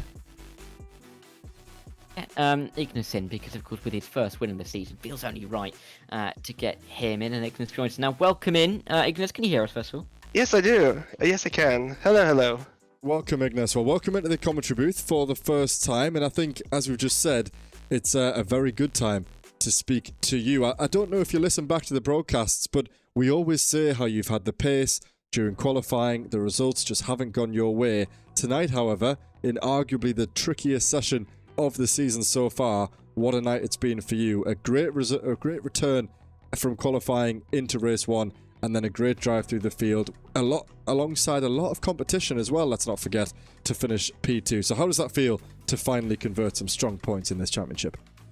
Oh, I'm really happy I actually managed to finally convert something. I do enjoy rain, so that was, I would say it was benefit as well, but finally I managed to string it together. The first couple of races, I just have a little bit, some of my own faults, some of not my own, especially in Portimao. That was a painful one for me, but overall I'm finally happy that I managed to string something together without making huge mistakes and just taking it chill and not being up front, just kind of taking it relaxed. But William was so quick on sector 1, so I was just looking back and just looking the delta, just always just dying and just closing up on sector 1 and then just on last couple sectors getting all of that back. So it was tricky, always trying to keep it steady, not to go 100%. So yeah, also on the race too, maybe I needed like one more lap to get the Sam, but great to him. He was running low wing, so props to him for winning the second race. Yeah, it's good, and it's a very difficult place to arrive. I think we can talk a little bit about the race in just a short while, but generally, Ignis, how are you finding the championship? Of course, your first season with us, the Vulcan Motorsports team doing very well, of course. Mr. Plurg leading the championship as it stands. So how do you feel as a team in the championship generally? Are you having a good time? Lots of competition as well, sure. Oh yeah, we're definitely having loads of fun here, especially with competitions just being so tight. And so there's definitely somewhere to fight, and actually there's a really good championship for us. And as well as I'm rooting for Plug, like we're gonna help him as much as we can. So we're hoping for his win. There's a couple of races to go, so we'll push him to practice more and get that championship. But so far we're really enjoying it so far. And for you personally, Ignis, I mean, to get this first win of the season under your belt, how much confidence does this, give you and almost give a boost to the rest of the team going into those final few rounds with those championships to fight for, as you mentioned? Yeah, so the team is high spirits. We are doing really well in the championship right now, and especially Plurg. So we're just really we're really practicing and we're enjoying the fighting, and we always want to just do the best, and we're always here for a win. So that's our aim, to win. Good stuff, mate. So 3 races to go then. Let me know, do you have any favourites? We have Sebring, we have Imola, and we have Monza upcoming in the final portion of the season. Any tracks there that stand out potentially for another race victory maybe for you, or maybe not? I think Imola could be a chance. Like Monza probably top speed. The Chevys are gonna be quick, and for Sebring, everyone loves Sebring apparently. So I'm decent in it. So we'll see how that goes. But I'm looking for Imola, see where everyone paces there. So maybe I can do something there. Yeah, good stuff, man. Well, awesome. Thank you so much for joining us. It's good to speak to you as well. It's good to, of course, hear from new drivers. So big congratulations. We've been rooting for you to get there. You've finally done it. Thank you. Fingers crossed we speak to you again before the end of the season. Before we let you go, if there's anyone that you'd like to give a shout out to, as always, we'll give you the opportunity to do that, and then we'll bring in the next driver. I mean, always shout out to Sam. he did win, and he's an amazing bloke. We had a couple of incidents, but we just hashed it out, and then we're kind of good friends now. So yeah, that's a shout out to Sam. Good stuff. Awesome, man. Thanks for joining us, and yeah, hopefully we'll speak to you soon. Yeah, we'll do. Good stuff, Ignis. Thank you so much. It's great to speak to him after a race win, because it's difficult in this championship to really find a race win, and once you've had so many close misses, Joe, it's difficult to necessarily get over that finishing line and get it on the board. Yeah, it really is, and it's glad that you kind of broke that duck, haven't you? When the pressure mounts, it's sometimes difficult to keep, to overcome that, but he's done it, and he's got a few more rounds left to see if he can get a couple more on the tally. So I think next we're going to bring in the eventual race 2 winner in what was one hell of a run toward the line, toward the top step of the podium by Mr. Sam Derbyshire. Yeah, we will speak to Sam now to bring him in. Another great result for him. Sam, welcome in. Can you hear us, first of all? Yes, I can. Welcome in, Sam. Well, first of all, big congratulations, as always. Your second race victory of the season. But that one, something tells me, was a little bit more dramatic and a little bit more... I'm sure there's a lot more adrenaline in that one around this circuit in these conditions. So talk us through that second race, mate. How did you go from somewhere? I'm not sure what you started in, actually, but you made at least 6 places throughout that session. So talk us through that one, mate. Yeah, I mean, the first race just didn't go well. I'll just quickly touch on that because it was quite funny. Missed the start, so I started from the pit lane. So I was P27 in that race, and then went to P8 in the end. I think I came out the pits. But yeah, I think I started for the second race P7. But yeah, I just think I had quite low wing, so I was just quite sketchy in all the corners, but an absolute torpedo in the straights. So it was just a matter of keeping it in a straight line, and I thought I could get them, but it was a bit nerve-wracking at the end with everybody closing in on me. So You've shown some great pace, and you've had some great results in the last couple of weeks, Sam. I mean, we've seen that you've been able to work your way through clearly tonight and lead from the front. Where do you feel like your strength is starting to really show in this championship? Is it making the moves when it matters, or do you feel like that pace that you've shown in some of the qualifying sessions of late is what's going to pull you towards the championship in the future? I definitely don't think it's going to be qualifying pace, to tell you that. But the race pace and able to navigate traffic cleanly is what I'd say is one of my strongest points. So, even if I do have a bad race, I feel confident to get past people and, not be taking them out and just being pretty clean. So. Yeah, and looking ahead to the upcoming rounds, of course, only 3 left to go. The DDK team's doing okay, but can definitely make their way up the championship order. You guys fighting to get inside the top 10. How are the dynamics between the 2 teams that you have at DDK? And are you optimistic, of course, that with results like this, potentially, you can get yourselves into that top 10? Yeah, I mean, unfortunately, I think I was the only driver in from DDK tonight. So I'm not feeling probably as confident as I was in the team championships. Unfortunately, I think Ryan's Raz has done his hamstring in, so he can't actually use any of the pedals. And unfortunately, the other guys, I think one of them's been under the weather. So yeah, it's just been me this evening. So I think it's just going to be focusing on the solo standings, I think, for now.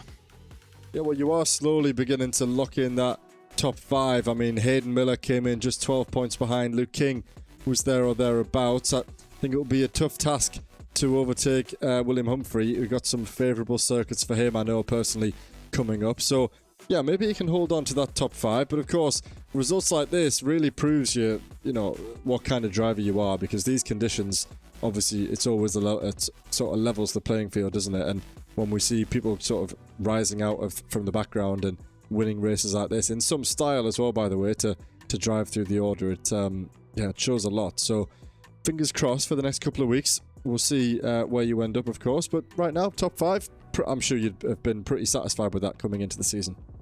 Yeah, pretty happy, and I'm looking forward to Sebring. The last 2 tracks, maybe not so much, but I think Sebring should be another strong weekend for me. So, just see how it goes. Good stuff, mate. Well, before we let you go, if you'd like to give a shout out to anybody, as always, we'll give you the opportunity to do that, and then we'll go ahead and speak to our championship leader. Yeah, no worries. Same shout out as last time, just the sim coach guys. If you're struggling at all, hit them up and you should gain some pace. So, but yeah, cheers boys, and I'll maybe see you next week. Yeah, happy days, Sam. Good stuff. Hope the preparation goes well. And yeah, congratulations once again. Yeah, see it. Thanks, Sam. Great to speak to him after a great evening's worth of racing. And Joe, I'll pass it over to you for the final couple of drivers. Yes, good stuff. So we're going to go ahead and bring in Mr. Tjek Plug now into the booth. So, Tjek, are you with us, mate? Welcome back into the booth. And yeah, we're going to just summarise that race for you, but also looking ahead to the championship. So how was that one? In mixed conditions, it looked like it was a great battle with your championship rival there, particularly in the second race. Yeah. Qualifying wasn't very good for me because I qualified like P9, I think. I could have gotten a lot more out of the qualifying lap, but yeah, I had to just work my way to the front, and I eventually got P5 by, for me, a lucky incident, because some people in front of me crashed or like collided, and then I could get in front, and then ended in P5. So happy. Then the heat, or like the second race, also incredible fun. Working my way into the front, and then having to defend from Luke Legacy was good fun. Yeah. Yeah, you've definitely arrived at this championship. We were talking just with Mr. Vinchezewski there, saying, you know, you guys have turned up, Vulcan arriving strong, and you had a good start to the championship, getting a couple of podiums, then it just dipped off a little bit, but then since round 5 and round 6, you've really been there, and obviously you've led the championship now for a good 3, maybe 4 weeks. So are you feeling the pressure at all with the likes of Lucchese and Denobriger, of course, veterans of this series, trying to hunt you down, or are you quite comfortable in the Corvette at the moment? Do you feel like you've got it to hold on with only 3 weeks left to go? It's one of the tightest championships that we've seen in the elite standing for some time, so it really will be an entertaining end to the season. But how are you feeling going into the final few rounds? It's very nerve-wracking because I never expected to be in the first position of the championship, but here I am, and it's just about praying, not losing too many points to Luke in the races, and then I could probably secure the P1. So nerve-wracking, yeah. Yeah, I think nerve-wracking is exactly the right word. And I've been saying to the other drivers, Sebring, we've got Monza, we've got Imola coming up as well. I believe Imola is mixed conditions, so some pretty nice circuits. I mean, Imola's one of my personal favourites, of course. Sebring, I know, has its favourites as well. So if you're looking forward to any of those, if you're particularly strong around any of those circuits, you can really target that. But obviously mostly dry running as well to the end of the season, which I don't know what you prefer, but I think that's much more of a, you know, a stable way to try and win a race without too many variables. So yeah, fingers crossed the battle between you and Luke goes all the way. Yeah. I started like a year ago with iRacing, so every track I go to with a GT3 is always like a learning experience because I haven't driven there yet. So I do not know if Sebring, Imola or Monza is a good track for me because I will need to learn it from scratch. So yeah. That bodes even well, actually, to learn that, because, you know, Lucchese will have driven many laps around each of these circuits, and yet you're going toe-to-toe with him. So that's interesting to learn, actually. Yeah, Sebring is a good one for GT3s. Monza, it'll actually be the first time that ESR races at Monza, so that will be a great finale, of course. But Imola is somewhere that we've been several times before. But that's interesting that you've first of all, picked the Corvette in probably your first league race, your first season of league racing, and it seems so far like it's working very well for you. Yeah, I love the Chevrolet. It's the most responsive car out of all of them. So, and I like a car that responds well. Honda was also I was choosing between the Honda and the Chevrolet, but the Chevrolet was still a bit better than the Honda because the Honda just felt a bit too stable, if you know what I mean. Because the Honda is fast with understeer setups, which I don't like, and the Chevrolet is fast with oversteer setups. So yeah. Very good, mate. Well, thanks for joining us, as always. And if there's anyone that you'd like to give a shout out to before we let you go, then you can go ahead and do that now, and then we'll close out. it would be 100% SimLab, since they're sponsoring our team, and they've got some really nice pedals, which I also have. So it's 100% SimLab. Good stuff, mate. Well, awesome stuff. Good luck to you in the next couple of weeks. Let's see how the championship ends up. Always nice to speak to you. Thanks for joining us. And yeah, good luck. Fingers crossed for the rest of the season. Thank you. Good stuff, mate. See you soon.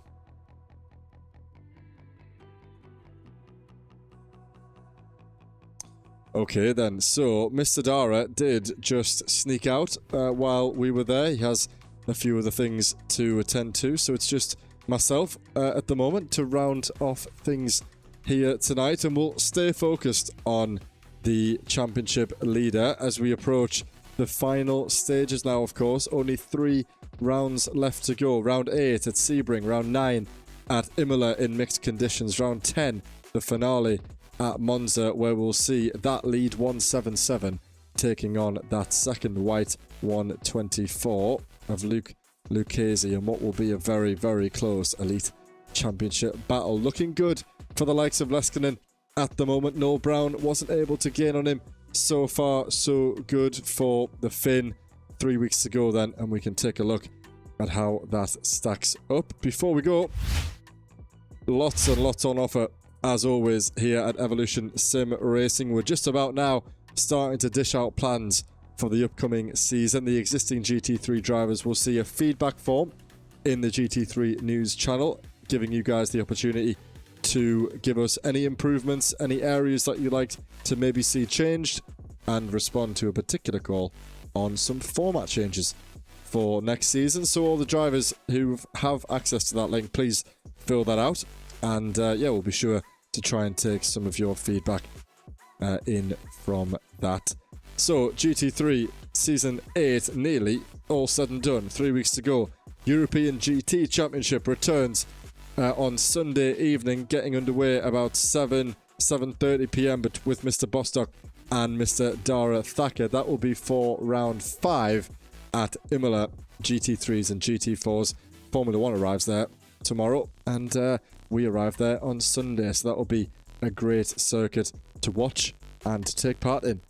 The Daniel Lee Porsche Cup, well underway, of course. They had their 3rd, maybe even 4th round just last Sunday, so off this weekend and then back for more action over on Apex Racing TV for your Porsche Cup entertainment. And then, as always, the Porsche Cup, no, the Practice League on Tuesday evenings and Saturday afternoons, open to everybody. Do just join us using the QR code or the link on screen to join us, and it's everyone is welcome for a little drive. If you fancy getting in some sort of competitive environment, you're able to join us very shortly. So keep your eyes out then for more news upcoming for the next GT3 Season 9. Nothing imminent, but things will definitely be getting talked about over the next few weeks. So bear out for that one. And for the time being, that is everything from me and everything from Dara, even though he's no longer with us. Well, he hasn't passed, he's just left. That was a bit dramatic. Anyway, good stuff. I'm glad you all enjoyed. Thanks for everyone who was in the chat. Thanks for leaving a like and getting the comments coming in as well. Always good to have some engagement in the comments while we're live. And yeah, until this time next week, enjoy the rest of the week, enjoy the weekend, and we'll see you all this time next week around Sebring for the 8th round of the GT3 Season 8 Championship.